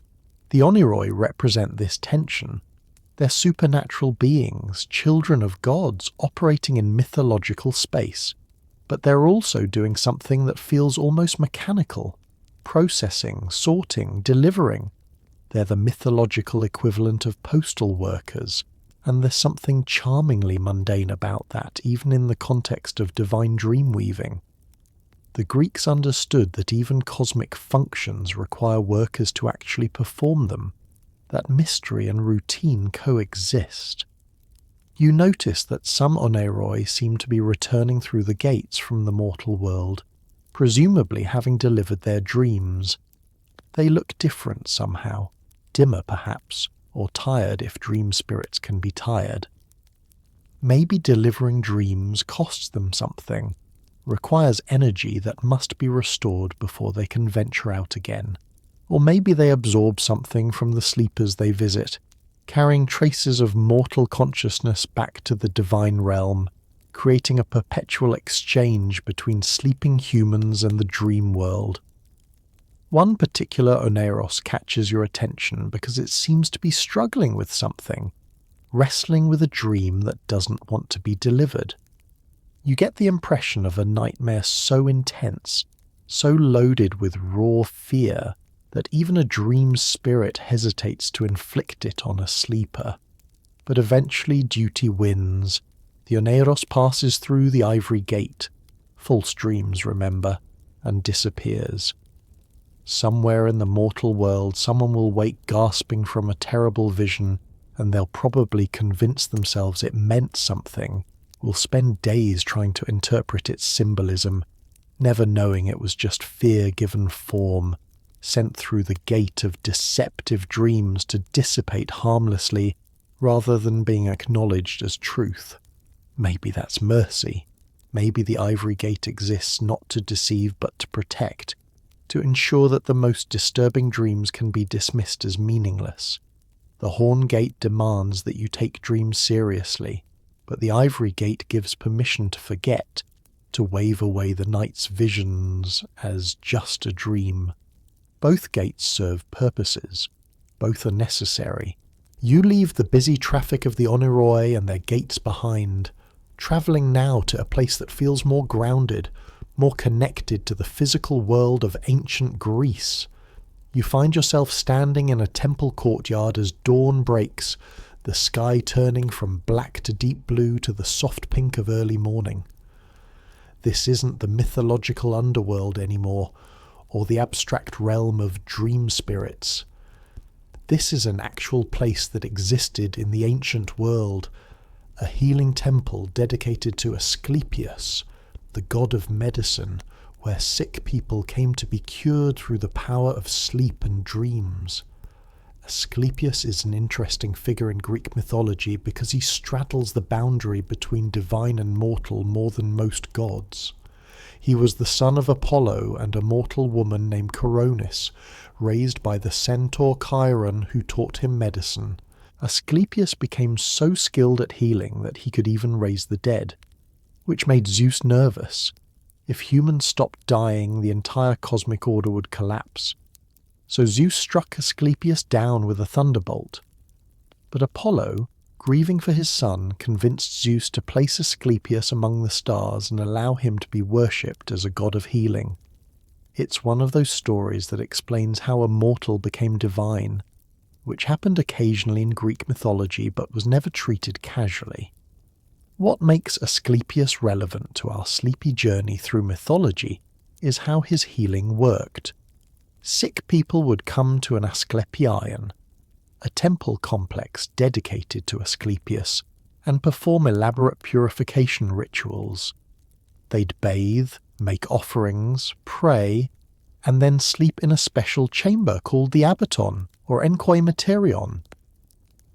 During this sacred sleep, Asclepius would appear in their dreams and either heal them directly, prescribe treatments, or diagnose their conditions.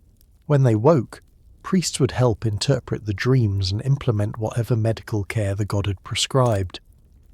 You watch as pilgrims arrive at this particular Asclepieion, which could be any of the major healing temples scattered across the Greek world: Epidaurus, Kos, Pergamon, Athens. The sick and injured come on foot, in carts, carried by family members. Some have obvious physical ailments, a leg that won't heal, blindness, chronic pain. Others seem to suffer from what we might now call mental health issues: melancholy that won't lift, anxiety that prevents normal functioning, disturbing visions. The Greeks didn't distinguish as sharply as we do between physical and mental illness. Asclepius treated both through the same method of healing sleep. The rituals unfold with careful precision. First, purification, bathing in sacred springs, washing away the pollution of disease. The Greeks believed illness often came from miasma, a kind of spiritual contamination that had to be cleansed before healing could begin. Historians still argue whether they understood disease in purely spiritual terms, or recognized physical causes while using spiritual language to describe them. Probably both, simultaneously. The Greek mind was comfortable holding multiple explanatory frameworks at once. Next, offerings. The pilgrims bring what they can afford. Wealthy patrons might sacrifice a bull or dedicate a marble statue, while poor farmers offer a rooster or honey cakes. The temple grounds fill with these votives, creating a physical record of desperation and hope. Archaeological excavations at Asclepieion sites have uncovered thousands of offerings, including fascinating anatomical votives: marble hands, feet, wombs, eyes, ears, representing the body parts that needed healing. If you had a bad eye, you'd dedicate a marble eye to Asclepius, a kind of sympathetic magic saying, "Here's the problem, please fix it." Then comes the waiting. Pilgrims spend time in the temple complex, listening to priests explain how Asclepius heals, hearing testimonial stories from those who were cured, preparing themselves mentally and spiritually for the healing dream. Some Asclepieia had theatres where healing plays were performed, understanding that art and story could begin the healing process even before sleep arrived. The great theatre at Epidaurus, which still stands today and has remarkable acoustics, was part of that site's healing complex. Finally, as evening falls, the pilgrims enter the Abaton, the forbidden place, which only those seeking healing could enter. It's a long chamber with couches arranged along the walls, dim and quiet, designed to promote sleep. The pilgrims lie down, and priests perform final rituals, burning incense, chanting prayers, invoking Asclepius and his daughters Hygieia, health, and Panacea, cure-all. Then everyone waits for sleep and the dreams that will come with it. You observe this scene with the privilege of someone who can see both the mortal and divine perspectives. The pilgrims lie anxiously on their couches, hoping desperately for a healing dream. Some fall asleep quickly, exhausted by pain or the day's journey. Others lie awake for hours, too anxious or uncomfortable to sleep, and then gradually consciousness fades. The abaton fills with the sound of breathing, soft snores, the occasional murmur as someone shifts in their sleep. And Asclepius comes, or rather, the dreams come, because from the outside it's impossible to tell whether the god himself is visiting each sleeper or whether their own minds are generating healing visions in response to expectation, ritual, and desperate hope. Maybe there's no difference. Maybe divine healing and psychosomatic healing are the same thing approached from different angles. The Greeks wouldn't have found that contradiction troubling. They were comfortable with mysteries. You watch a particular pilgrim, a middle-aged woman with a withered arm. In her dream, Asclepius appears, sometimes in human form as a bearded physician, sometimes as a snake, his sacred animal, sometimes as golden light. He examines her arm, and in the dream logic, this examination is also treatment. He might touch the arm, and divine warmth flows through it. He might speak, prescribing herbs or exercises or lifestyle changes. He might simply look at her with compassionate eyes, and that gaze itself begins the healing. When dawn comes and the pilgrims wake, priests circulate among them, asking about their dreams. Some report no dreams at all, or only confused fragments. They'll be told to stay another night, to continue the purification process, to strengthen their faith. Others report vivid encounters with Asclepius, and these dreams are carefully recorded. The priests interpret them, translating divine prescription into practical medicine. Here's where it gets interesting from a historical perspective. The treatments prescribed in these healing dreams were often quite sophisticated. Asclepius might recommend specific diets, exercise regimens, herbal remedies, even surgical procedures. The priests who interpreted these dreams were trained physicians, and the medical school associated with the Asclepieion on Kos was one of the most advanced in the ancient world. Hippocrates, the father of Western medicine, trained there. So the healing dreams weren't disconnected from actual medical knowledge. They were a way of delivering that knowledge in a form that sick people could accept and believe in. Historians still argue about how much of the healing was placebo effect, how much was actual medical treatment, and how much was spontaneous remission attributed to divine intervention. Probably all three, varying by case. The success rate must have been high enough to sustain Asclepius's reputation for centuries. People don't keep visiting temples that never work. Archaeological evidence suggests these healing sanctuaries were incredibly popular, drawing pilgrims from across the Mediterranean world. There's a quirky detail that appears in many healing testimonials. Asclepius's sacred dogs and snakes sometimes participated in the healing. Dogs would lick wounds, and this was considered part of the divine cure. Modern medicine recognizes that dog saliva contains compounds that might have mild antiseptic properties, so this wasn't entirely superstition. Snakes, meanwhile, shed their skin and were seen as symbols of renewal and regeneration. The snake-wrapped staff remains a symbol of medicine today, descended directly from Asclepius's iconography. You notice how the temple complex integrates sleep, dreams, medicine, ritual, art, and community into a comprehensive healing system. People didn't come just for a prescription. They came for an experience that addressed physical, emotional, and spiritual dimensions of illness simultaneously.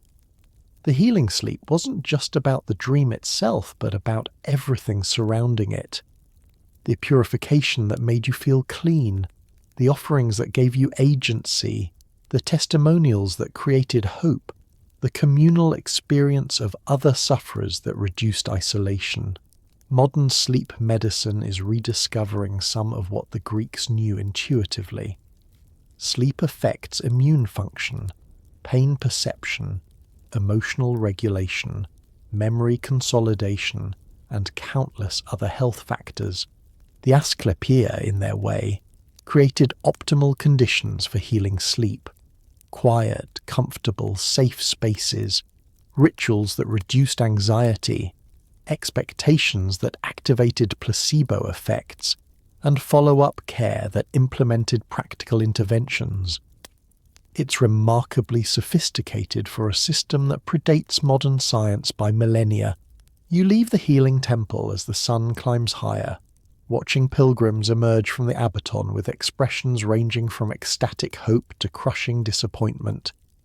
The journey continues, taking you northward now across the Aegean Sea. The water sparkles beneath you as you travel, or perhaps you're travelling in that mythological way where space compresses and distance becomes meaningless. Either way, you arrive at an island of dark volcanic rock rising from the brilliant blue sea. This is Lemnos, and it holds a special place in the mythology of sleep. Lemnos is a real island, still existing today in the northern Aegean near the coast of what's now Turkey. In ancient times it was known for several things. Its volcanic activity, which the Greeks explained as the location of Hephaestus's forge, its all-female society, at least according to certain myths, and its association with Hypnos, the god of sleep we met earlier. Different sources place Hypnos's dwelling in different locations, but several identify Lemnos as his earthly home, the place where he rested when not busy putting the world to sleep. The choice makes poetic sense. Islands in Greek thought often served as liminal spaces, places between the normal world and the divine realm. Lemnos, with its smouldering volcanic soil and isolated position, would have felt otherworldly to ancient visitors. The hot springs and sulphurous vapours might have induced drowsiness, creating a natural association with sleep, and the rhythmic sound of waves against the shore provides perfect white noise for rest, the kind of gentle, repetitive sound that lulls consciousness into submission. You walk across the island's dark beaches, volcanic sand crunching beneath your feet.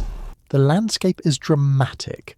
Black rock against blue sea, steam rising from geothermal vents, the occasional burst of flame from deep underground where Hephaestus supposedly maintained his divine smithy. It's an active landscape, which creates an interesting contrast with sleep.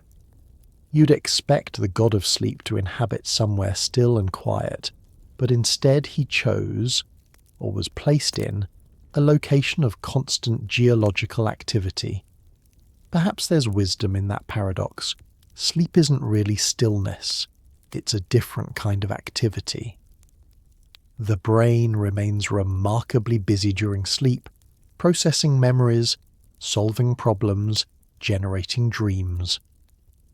The body performs essential maintenance, repairing tissues, releasing hormones, consolidating learning. Ancient Greeks might not have known the neuroscience, but they recognized that sleep was active rest, not mere cessation. Placing Hypnos on a volcanic island captures that paradox, the appearance of stillness masking intense subterranean activity. Hephaestus's presence on Lemnos adds another layer to this sleep and dreams geography. He was the god of craftsmen, metalworking, and fire, not an obvious companion for the god of sleep. But consider what smithing requires. Intense focus alternating with periods of waiting while metal heats or cools. It's rhythmic work, repetitive hammering, the mesmerizing glow of forge fire. There's something almost meditative about it, consciousness narrowing to the immediate task, while the body performs practiced motions. Perhaps that's the connection. Hypnos and Hephaestus both preside over activities that alter consciousness, one through sleep, the other through absorbed focus on craft. You find what might be Hypnos's dwelling, a cave facing away from the afternoon sun, its entrance draped with flowering vines that release soporific perfume. The cave is silent despite the island's general volcanic activity, as if this particular spot exists in a bubble of calm. Poppies grow near the entrance, of course, their red petals vivid against the black volcanic soil. You notice poppies at Hypnos's other dwelling too.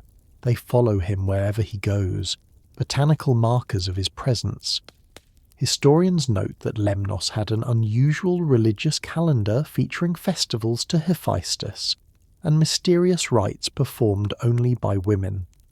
Some scholars suggest these women's rites might have included sleep temples or dream incubation, similar to the Asclepiaea, though focused on Hypnos directly rather than Asclepius. The archaeological evidence is frustratingly sparse. Lots of pottery and foundation stones, but very little in the way of written records explaining exactly what rituals occurred where. We're left with fragments and educated guesses. Here's a quirky detail that appears in several ancient sources. Lemnos supposedly produced a special earth called Lemnian earth, or terra sigillata, that was used medicinally. It was carefully harvested once a year in a ritual, formed into tablets stamped with official seals, and exported across the Mediterranean. Ancient physicians claimed it could treat everything from snake bites to digestive issues to bleeding wounds. Modern analysis shows it was essentially clay with some unusual mineral content, possibly with mild absorbent or antibacterial properties. But its reputation far exceeded its actual pharmacological effects, which suggests its power came from ritual and belief as much as chemistry. The connection to sleep. Some sources claim Lemnian earth was used to promote restful sleep, either ingested or placed under pillows. Whether it actually worked is beside the point. What matters is that Lemnos's very soil was considered special, imbued with properties that aligned with its divine residence. The island itself became a character in the mythology, not just a setting. Place mattered to the Greeks in ways we've sometimes forgotten. Where something happened wasn't incidental, it was essential to the story. You walk to the other side of the island where the terrain becomes gentler, with olive groves and vineyards terraced into hillsides. This is where actual people lived, the mortal inhabitants of Lemnos who shared their island with gods and volcanic forces. You imagine their lives structured around the rhythms of sleep and waking, fishing and farming, the regular eruptions that would send them fleeing to boats offshore until the danger passed, then returning to rebuild on this difficult but fertile soil. Did the people of Lemnos take particular pride in hosting Hypnos? Were they known across Greece as especially good sleepers, blessed by the god's proximity? Or did they downplay it, preferring to emphasize Hephaestus's forge and their skill in metalworking? The ancient sources don't tell us, which is often the case with mythology. We get the divine drama but miss the human details of how people actually lived alongside these stories. You notice the quality of light on Lemnos, the way the afternoon sun slants across the water, creating paths of brilliance on the waves. The ancient Greeks were extraordinarily attuned to light and its effects on consciousness.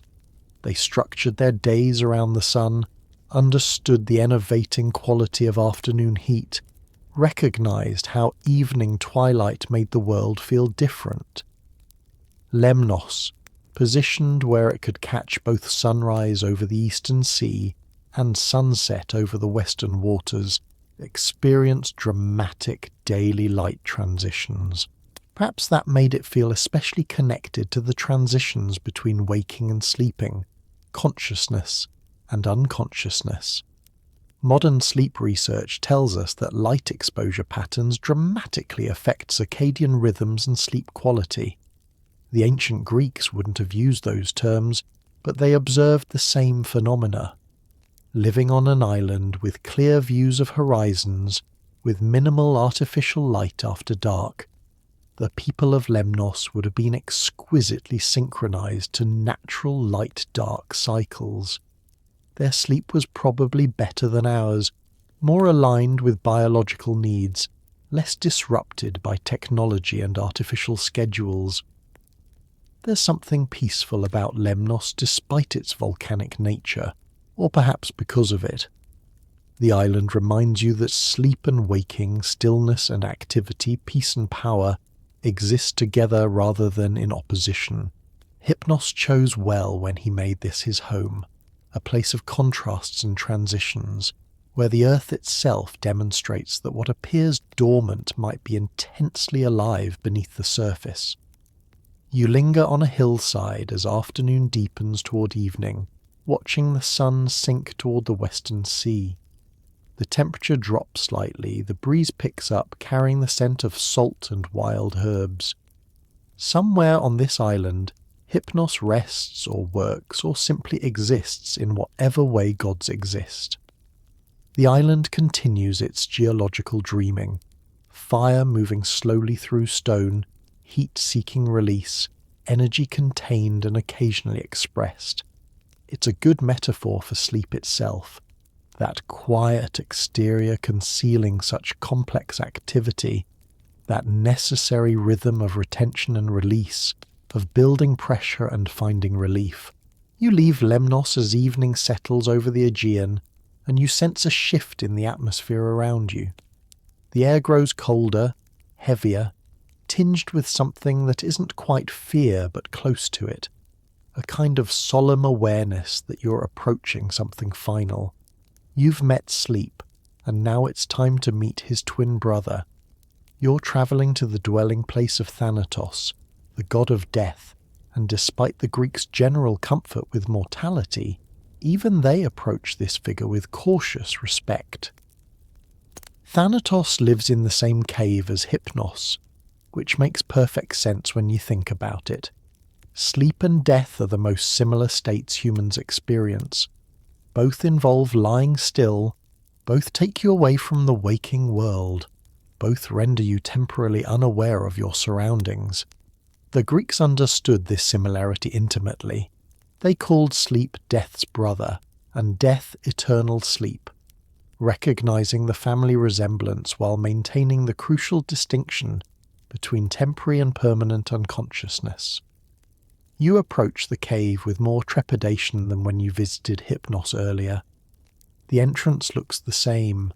Poppies, darkness, that sense of perfect quiet. But knowing that death himself dwells inside changes everything. Your heartbeat quickens slightly, some primal survival instinct warning you to be careful here, even though you're just a visitor, a traveller through mythology rather than an actual dying soul. Inside, you find Thanatos waiting.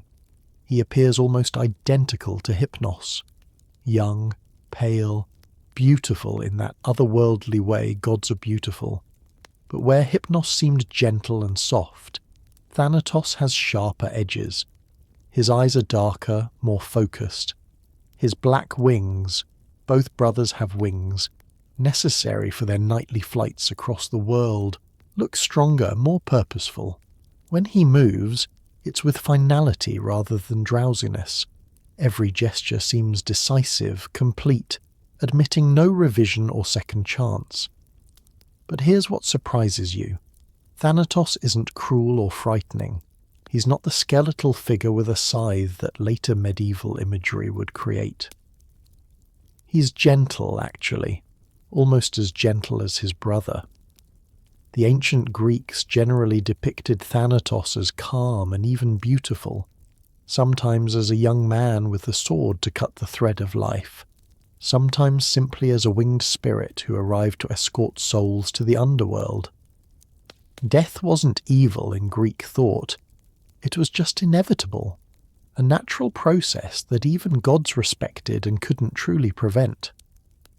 "People confuse me with my brother all the time," Thanatos says, his voice softer than you expected, barely above a whisper. "They fall asleep and fear they're dying. They see someone die and think they're just sleeping. We're twins, yes, but not identical. I take what my brother only borrows. It's a profound distinction, isn't it? Sleep borrows consciousness temporarily and returns it each morning.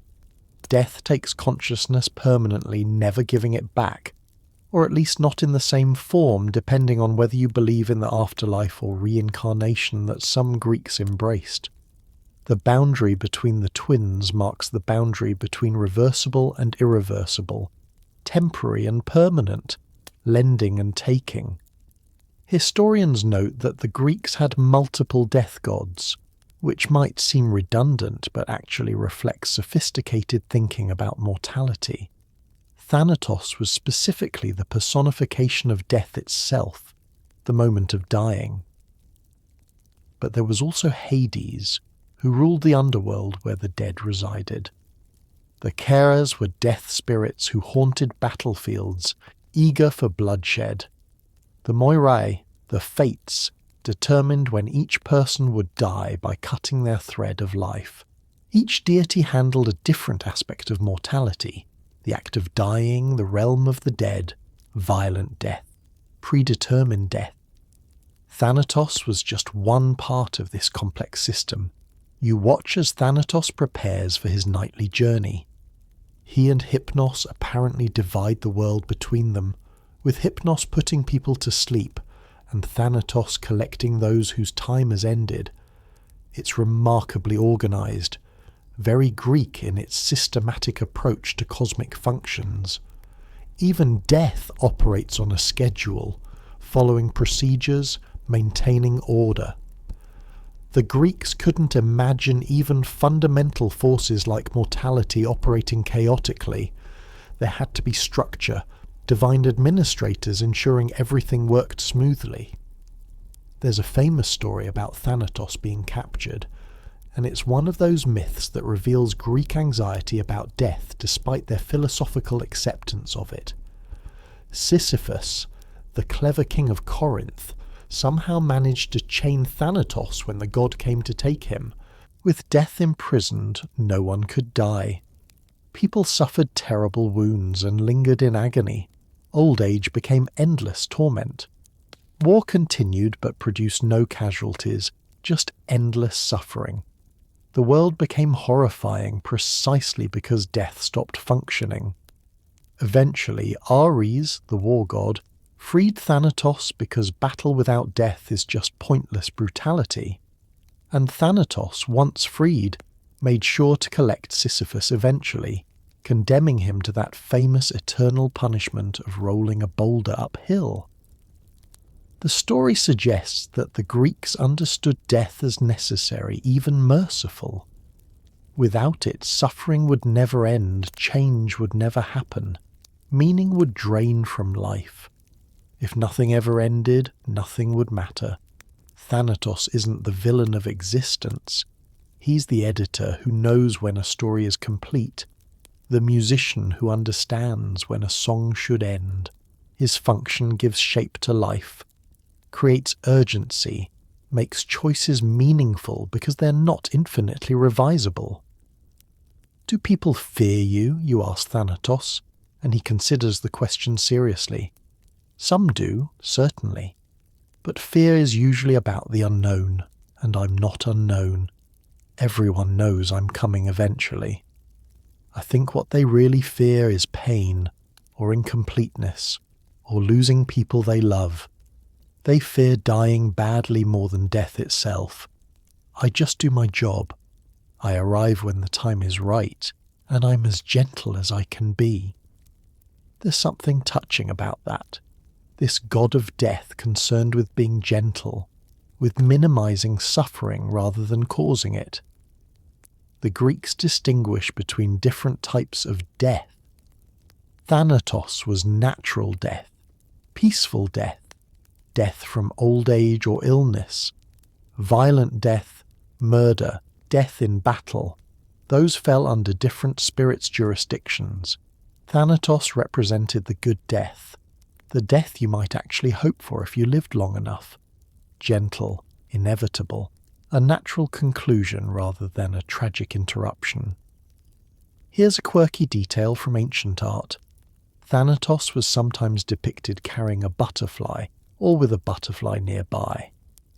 Butterflies symbolized the soul, psyche in Greek, and their transformation from caterpillar to winged creature made them perfect metaphors for death and rebirth. So Thanatos wasn't shown as destroyer but as transformer, the one who releases the soul from the body so it can take flight. It's remarkably positive imagery for a death god, suggesting hope rather than horror. You notice other figures in the cave.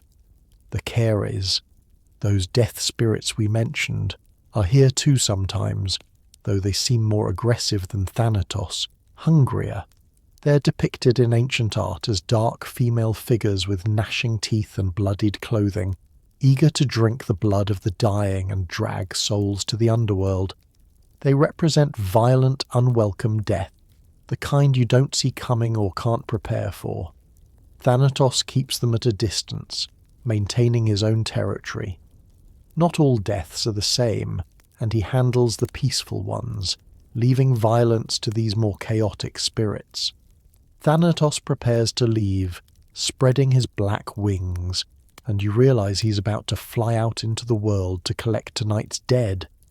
It happens every night, has happened every night since humans began dying, will continue every night forever. The constancy is almost comforting. At least death is reliable, predictable in its eventual arrival, even if the timing surprises us. Tell people not to fear sleep, Thanatos says as he moved toward the cave entrance. My brother is kind, and what he offers, rest, dreams, restoration, is a gift. When they confuse us, when they lie awake fearing that closing their eyes is too much like dying, remind them that sleep always returns them to themselves. I only come once, and when I do, it means their story is complete. Until then, they should enjoy my brother's nightly visits without fear. It's generous advice from death himself, and you watch as he takes flight, disappearing into the twilight sky.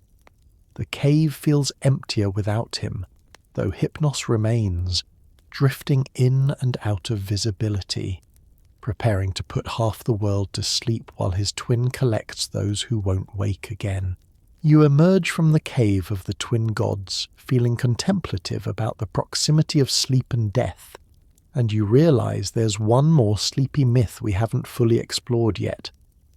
The journey takes you somewhere unexpected, not to divine realms or the underworld, but to a very earthly Mediterranean coastline where lotus flowers bloom in profusion, and the air smells of honey and salt and something else, something that makes your thoughts feel loose and unmoored.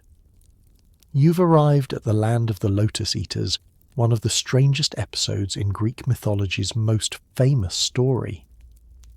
The tale comes from Homer's Odyssey, that epic poem composed around the 8th century BCE about Odysseus's 10-year journey home from the Trojan War.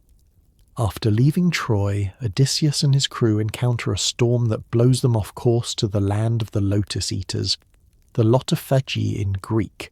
The location is deliberately vague in Homer's text. It's somewhere in North Africa, perhaps, or maybe it's nowhere at all, just a mythological space representing a particular kind of danger that tempts travellers. You watch the scene unfold as if it's happening right now, though it happened thousands of years ago in story time, which means it's always happening in that eternal present where myths exist. Odysseus's ships land on a gentle shore. His men are exhausted from the storm, hungry, desperate for rest.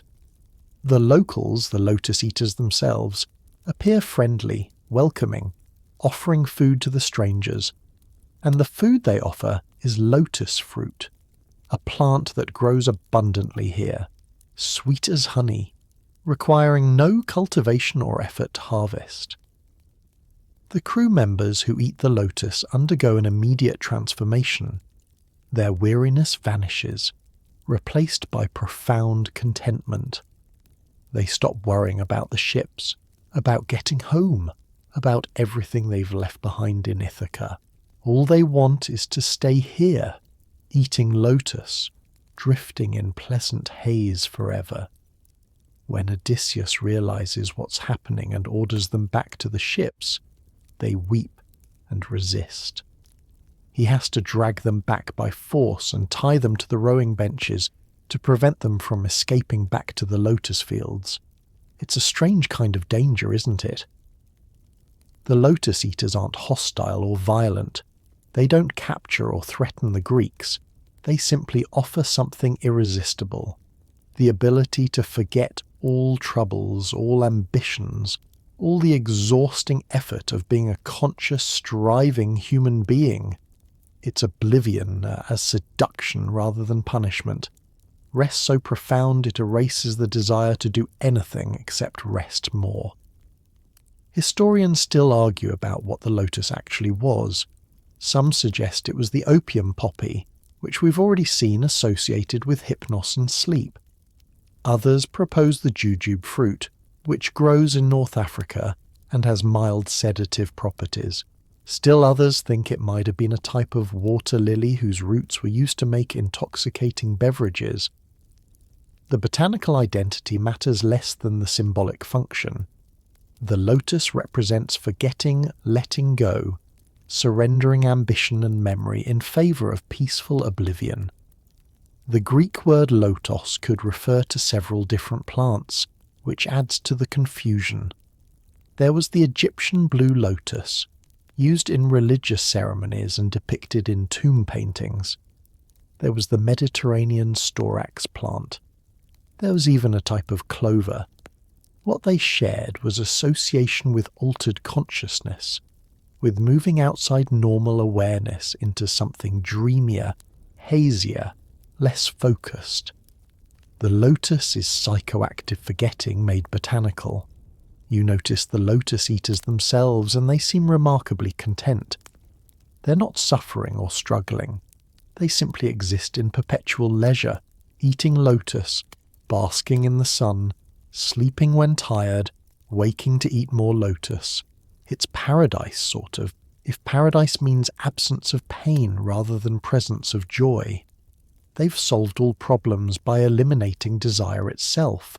No striving means no disappointment. No memory means no regret. No future orientation means no anxiety about what's coming.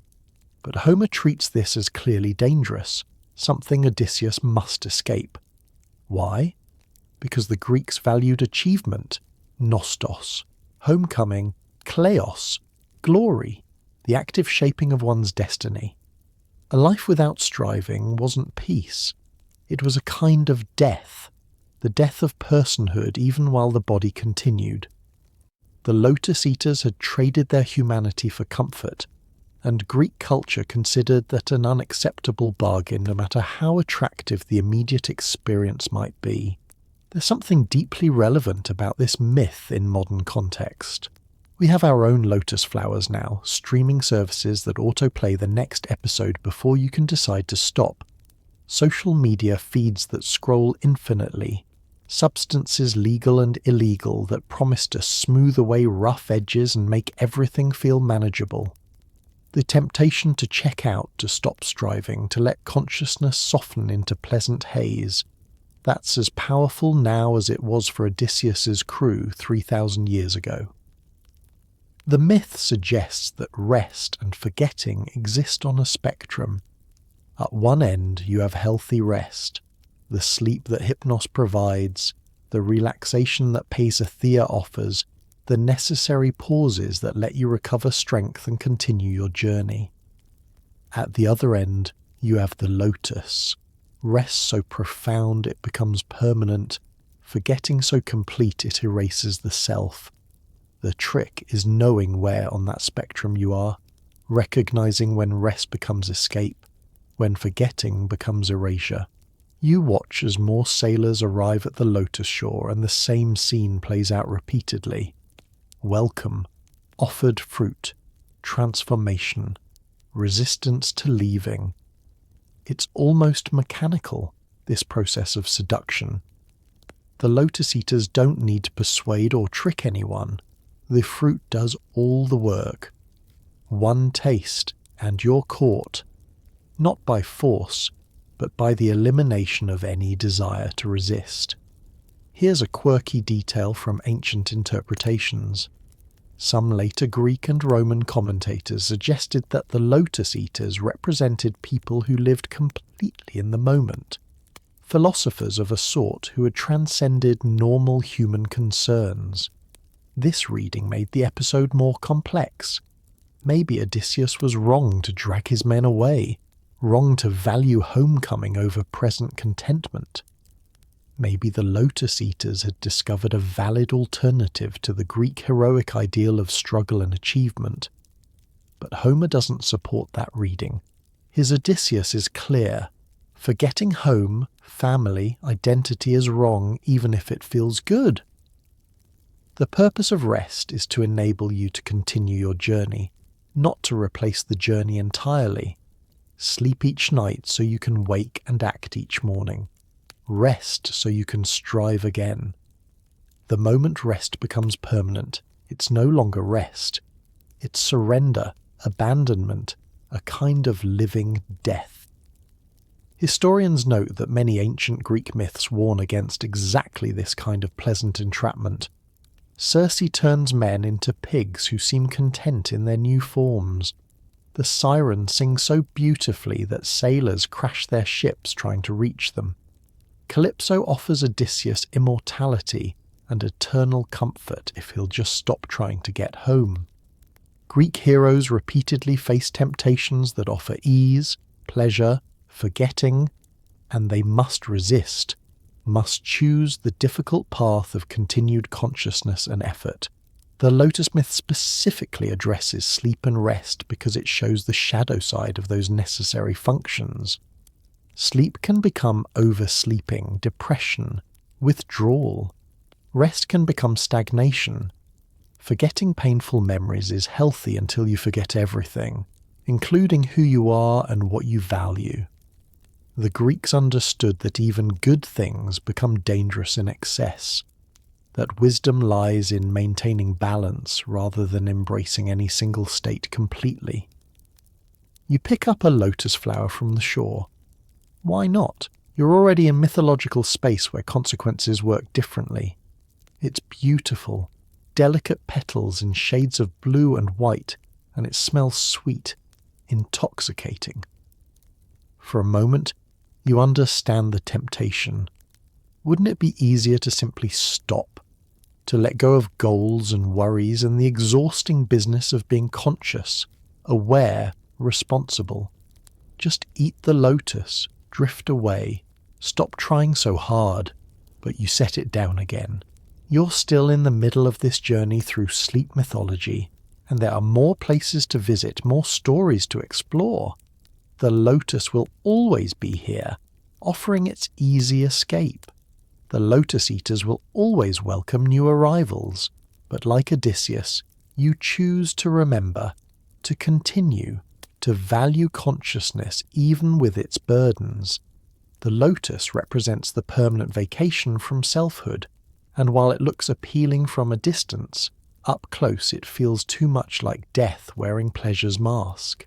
You leave the lotus shore behind, shaking off the lingering sweetness of that tempting forgetfulness, and you return now to where this entire journey began, Mount Latmos, where Endymion sleeps beneath the moon's watchful gaze. But this time, you're not here to witness his slumber or Selene's nightly visits. You're here to examine something more complex and confusing. The fact that nobody can quite agree on why Endymion is sleeping in the first place, or even who he was before the sleeping started. Greek mythology is rarely tidy. Stories existed in multiple versions simultaneously, changing depending on which city-state told them, which poet composed them, which philosophical school interpreted them. Endymion's myth is particularly fractured, existing in at least 4 or 5 distinctly different versions that contradict each other on fundamental details. You've been told one version already, but now it's time to acknowledge the others, to see how the same mysterious sleeping figure generates entirely different narratives. In the version you heard first, Endymion was a shepherd, beautiful and mortal, whom Selene loved. To preserve his beauty forever, either Zeus or Selene herself arranged for him to sleep eternally. Simple, romantic, melancholy. But that's just one telling, and the ancient Greeks who recorded these myths knew other stories entirely. In another version, Endymion wasn't a shepherd at all, but a king of Elis, a region in the western Peloponnese. He was married to a woman named Asterodia, or Chromia. Sources can't agree on her name either, and fathered several children including Etalus, who would give his name to Aetolia. This Endymion was politically powerful, a founder of cities, someone who mattered in the mortal world. His sleep became a reward rather than a romantic gesture. Zeus offered him any gift he wanted, and Endymion chose eternal sleep in which he would never age. Why would a successful king choose endless unconsciousness? The sources don't explain, leaving that mystery hanging. Yet another tradition makes Endymion an astronomer and astrologer, the first mortal to calculate the movements of the moon. This version has a pleasing symmetry. Of course, the man who studied the moon would attract the moon goddess's attention. His eternal sleep becomes a kind of apotheosis, transformation into living monument to his scientific achievements. Historians note that ancient Greek astronomers did indeed track lunar cycles with impressive accuracy, developing calendars based on the moon's phases. Making the mythical founder of this science eternally sleep connects human knowledge with divine inspiration. Some sources claim Endymion was transported to heaven while sleeping, essentially becoming immortal without dying first. Others insist he remained on Mount Latmos, physically present, visited by pilgrims who could see his sleeping form. Still others suggest he was buried in a tomb in Elis, and the whole eternal sleep thing was metaphorical, a poetic way of describing death and honourable burial. You can visit a supposed tomb of Endymion in Olympia even today, though whether it has any historical connection to the myth is questionable. The confusion extends to his parentage too. Some say his father was Zeus himself, making Endymion a demigod. Others name Aethlius, king of Elis, as his father. Still others claim Callis was his mother, or that he descended from various other mythological lineages depending on which poet you ask. When basic facts like who were his parents can't be established, you know you're dealing with a myth that evolved organically across centuries rather than one coherent story recorded from a single source. Historians still argue about what this fragmentation means. Some see it as evidence that different Endymion myths existed independently, referring to different people, and later got conflated because they shared the name and the sleep motif. Others propose that the myth evolved over time, with details changing as it passed from one region to another, one generation to the next. The shepherd version might be the oldest, closest to whatever actual person or ritual inspired the story, while the king and astronomer versions could be later elaborations giving the myth more prestige and explanatory power. Here's where it gets really interesting. Some ancient sources suggest Endymion's sleep wasn't permanent at all. In these versions he wakes periodically, every year or every few years or during certain festivals. He emerges from his cave or tomb, performs some ritual function, then returns to sleep. This transforms him from tragic romantic figure into something more like a hibernating god, cycling between consciousness and unconsciousness on a schedule that might reflect seasonal changes or lunar cycles. You stand near Endymion's sleeping form and try to reconcile all these contradictory stories. Is he a shepherd or a king, rewarded or cursed, literally asleep or symbolically dead, visited by Selene or merely watched by her from afar? The ancient Greeks seemed comfortable holding multiple versions simultaneously without insisting on one true interpretation. Modern readers often find this frustrating. We want definitive answers, canonical versions. But maybe the multiplicity is the point. The myth of Endymion might be less about what actually happened to one specific person, and more about what eternal sleep represents. It's a thought experiment. What would you sacrifice for eternal youth? Would you trade consciousness for immortality? What does it mean to be preserved but absent, beautiful but unaware? Different versions explore these questions from different angles, using different details, arriving at different conclusions. Some feminist scholars have noted that in every version, regardless of other details, Endymion is passive and Selene is active. He sleeps, she acts, he receives, she gives. This inverts the typical pattern in Greek mythology, where male gods pursue female mortals who have little agency. Selene's love for Endymion, whatever form it takes, makes her the protagonist of the story. He's beautiful and important, but only as the object of her attention. His eternal sleep makes this power dynamic permanent. He can never become the active partner, can never shift the relationship into more conventional patterns. There's also a quirky tradition that connects Endymion to the Olympic Games. In some versions, he held a foot race among his sons to determine which would succeed him as king. Epeus won, though some sources say Aetalus won, and others name different sons entirely. This foot race supposedly took place at Olympia, providing mythological precedent for the athletic competitions that would eventually become the Olympic Games. So Endymion, in addition to being eternally asleep and loved by the moon, might also be the mythological founder of one of ancient Greece's most important cultural institutions. It's almost absurdly overdetermined, this sleeping figure accumulating more and more significance with each retelling. You watch Selene descend once again. She's remarkably consistent even when the stories about Endymion vary wildly, and you wonder what she thinks about these contradictions. Does she remember him as shepherd or king? Does it matter to her which version is true? Or does she love some essential quality that persists across all the variations? Gods exist in mythic time where contradictions don't necessarily cancel each other out. Perhaps for Selene, Endymion is simultaneously shepherd and king and astronomer, all versions equally real because they're all equally mythological. The multiplicity of Endymion's story mirrors something about sleep itself. Your dreams each night tell different stories using the same characters. Sometimes you're heroic, sometimes helpless, sometimes you're someone else entirely. None of these dream selves is more real than the others. They're all aspects of the same consciousness viewed from different angles.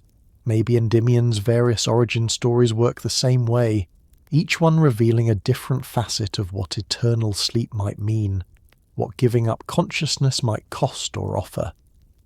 The ancient sources preserve these contradictions without trying to resolve them, which is honest in its way.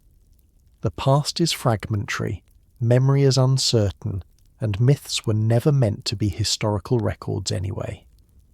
They're tools for thinking about questions that don't have single answers.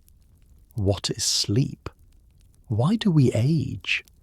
Can love transcend death? Is consciousness a blessing or burden?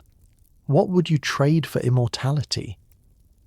Endymion's multiple versions mean the myth can answer these questions multiple ways simultaneously, which is richer than any single definitive telling could be. You're approaching the end of your journey through Greek mythology's sleepiest corners now, and for this final exploration, you lift your gaze from the mythological realm back to the physical world, or at least to how the physical world bears traces of these ancient sleep stories. You find yourself considering Endymion's legacy not in temples or rituals, but in astronomy, poetry, and the peculiar ways that modern science has inherited and transformed these old myths about eternal slumber and lunar love. Look up at the moon on any clear night, and you're seeing what Selene saw, the same celestial body that has witnessed human existence from the beginning. Ancient Greek astronomers studied it intensely, mapping its phases, calculating its cycles, predicting eclipses with remarkable accuracy. They noticed that the moon moved differently than the stars, that it changed shape on a predictable schedule, that its position affected tides and possibly weather. This wasn't mystical speculation. It was careful observation and mathematical modelling. The Greeks were phenomenally good astronomers, and their lunar science coexisted comfortably with their lunar mythology. The myth of Endymion and Selene can be read as astronomy disguised as romance. Selene's nightly journey across the sky maps perfectly onto the moon's actual movement through the heavens. Her monthly cycle from new moon to full and back again mirrors the visible changes in lunar illumination. Mount Latmos, where Endymion sleeps, is positioned such that the moon would pass directly over it during certain times of year. Ancient Greeks absolutely would have noticed this and incorporated it into their mythology. The 50 daughters that some versions give Endymion and Selene might represent 50 lunar months in the Olympic cycle, as we discussed earlier. Every detail can be decoded as astronomical observation wrapped in narrative form. But here's what makes it sophisticated. The Greeks knew they were doing this. They understood that myths could be both literally believed and symbolically interpreted simultaneously. A philosopher might explain that Endymion represents the earth, passive and unchanging, while Selene represents the moon, actively circling, forever drawn to the earth but never quite touching it. That explanation doesn't invalidate the story of a goddess in love with a shepherd. It adds layers of meaning. The Greeks were comfortable with multivalent symbolism in ways modern thought sometimes struggles with. Historians note that lunar observation was essential for ancient calendars, agriculture, and navigation. The Greeks needed to track moon phases accurately, and creating memorable stories around lunar phenomena helped preserve astronomical knowledge across generations. If you teach children that the moon goddess visits her sleeping lover every night, they'll pay attention to when and where the moon appears. They'll notice patterns. The mythology becomes a pedagogical tool, making science memorable by encoding it in narrative. The name Endymion itself has persisted in astronomical nomenclature. There's a crater on the moon named Endymion, a large, dark feature visible with binoculars or small telescopes. It's fitting, isn't it? The sleeping shepherd who caught the moon's attention now has his name permanently inscribed on her surface. Ancient myth and modern science converge in that crater, separated by 3,000 years but connected by humans looking up and wondering, telling stories about what they see. The myth also lived on through poetry, particularly Romantic era poetry, when writers rediscovered and reinterpreted classical mythology. John Keats wrote Endymion, a poetic romance, in 1818. a sprawling 4,000-line meditation on beauty, love and immortality inspired by the Greek myth. His famous opening, "A thing of beauty is a joy forever," sets the tone for his exploration of whether Endymion's eternal sleep preserves beauty or destroys it by removing consciousness and experience. Keats was dying of tuberculosis while writing it, aware that his own time was limited, which adds poignancy to his fascination with a character preserved in eternal youth, but also eternal unconsciousness. Other poets found different meanings in Endymion. Oscar Wilde wrote about him. Countless Victorian and Edwardian painters depicted Selene visiting the sleeping shepherd. The scene's eroticism safely displaced into classical mythology. The myth became a vessel for exploring questions about beauty, desire, consciousness and mortality that every generation faces anew. What would you trade for eternal youth? Is consciousness worth the suffering it brings? Can love survive when one partner is fundamentally absent? These aren't questions with definitive answers, so the myth remains perpetually relevant, perpetually being reinterpreted. In modern psychology, particularly in dream analysis and studies of consciousness, Endymion occasionally appears as a symbol of the unconscious mind itself, forever sleeping, forever observed by consciousness, but never quite accessible to it. The sleeping shepherd becomes a metaphor for all the mental processes that happen below awareness, the dreams we can't quite remember, the thoughts we can't quite articulate. Selene's nightly visits represent consciousness's attempt to understand and commune with its own unconscious depths. It's a reading the ancient Greeks wouldn't have articulated in these terms, but they might have recognized the underlying insight. We contain multitudes, including parts of ourselves we can never fully access. There's something eternal about sleep itself, not just Endymion's mythical eternal sleep, but the universal human experience of surrendering consciousness each night. Every person who's ever lived has closed their eyes and drifted into that mysterious state, that little death we call sleep. We spend roughly a third of our lives unconscious, vulnerable, dreaming. The Greeks personified this universal experience in their gods and myths, giving names and stories to something we all know intimately but can't quite explain. Modern sleep science has revealed extraordinary complexity in what happens during sleep. Multiple stages with different brain activity patterns, essential functions for memory consolidation and emotional regulation, the elaborate neurobiology of dreaming. The Greeks didn't know about REM sleep or circadian rhythms or adenosine accumulation, but they recognized sleep's importance and strangeness. They understood that consciousness isn't binary.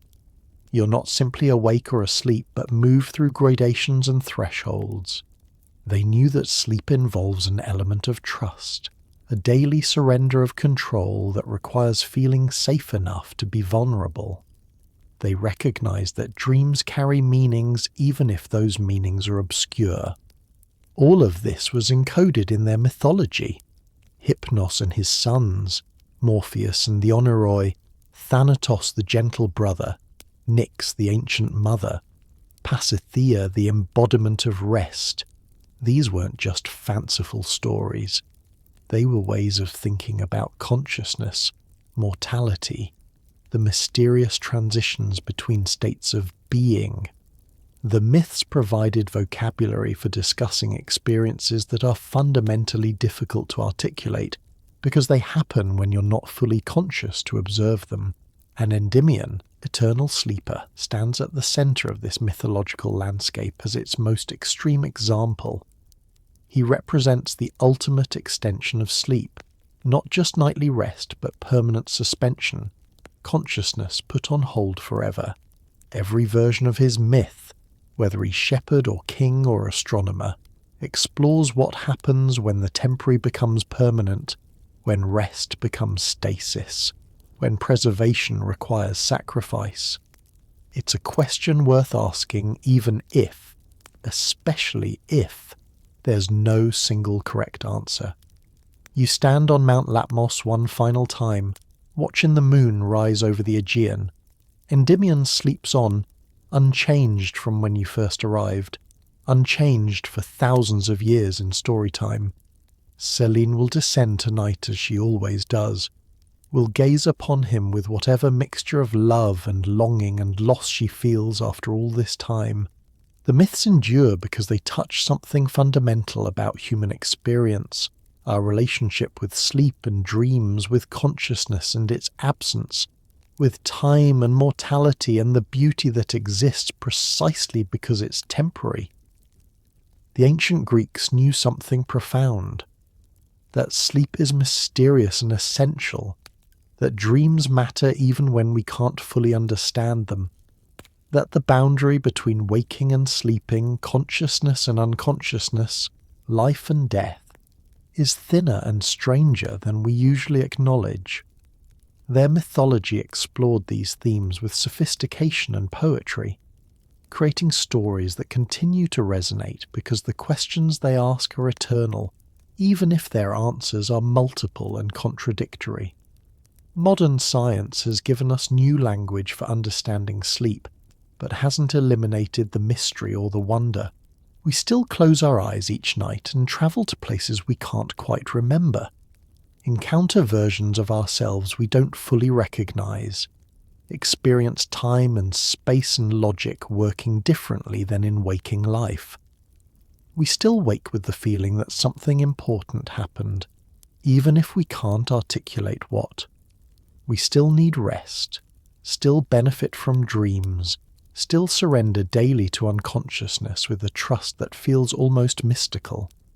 The myths of Endymion, Hypnos, Morpheus, and all the other sleep deities were the Greeks' way of honouring this mystery, acknowledging its importance, exploring its implications.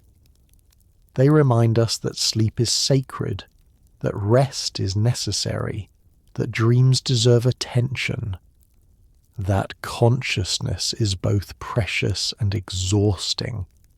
They suggest that sometimes the most profound truths can only be approached through story, through metaphor, through myths that don't quite make literal sense but resonate at deeper levels. As your journey through these sleepy Greek myths comes to its close, you carry with you images and insights that will linger. Selene descending nightly to her sleeping beloved, Hypnos in his quiet cave, Morpheus shaping dreams, the Lethe's forgetful waters, Thanatos' gentle inevitability. These aren't just ancient stories. They're ways of thinking about experiences you have every single night, about the mystery of consciousness and its daily surrender, about what it means to be human and mortal and blessed with the strange gift of sleep and dreams. Word count 1 for Altas. And now, as our exploration of these ancient myths winds down, let your breathing deepen and slow. The stories you've heard tonight, of shepherds sleeping beneath the moon, of dream weavers and gentle death, of rivers that wash away memory and islands where forgetting tastes like honey. These stories are old, so old they've been told in languages that no one speaks anymore, in cities that are now dust and scattered stones. But sleep itself is older still. It existed before there were humans to tell stories about it, and it will persist long after the last storyteller falls silent. You participate in something ancient and eternal every time you close your eyes, joining an unbroken chain of sleeping creatures stretching back to the beginning of consciousness itself. The Greeks personified this mystery, gave it names and faces and stories, because they understood that some truths are too large to grasp directly, and must be approached through myth and metaphor. Let those stories settle now, sinking down like sediment through water, coming to rest in whatever part of your mind stores myths and dreams and half-remembered truths. Tomorrow you'll wake, as you always do, and the ancient Greeks would tell you that's Hypnos keeping his bargain, borrowing your consciousness each night and faithfully returning it each morning. But for now, there's only the soft darkness, the slow breath, the gentle descent into sleep that every human has experienced since the first humans learned to close their eyes and trust that morning would eventually come. The moon rises somewhere, as it always has, as it always will, and beneath its light, in the space between waking and sleeping, the old myths wait patiently, ready to be dreamed again. Sweet dreams,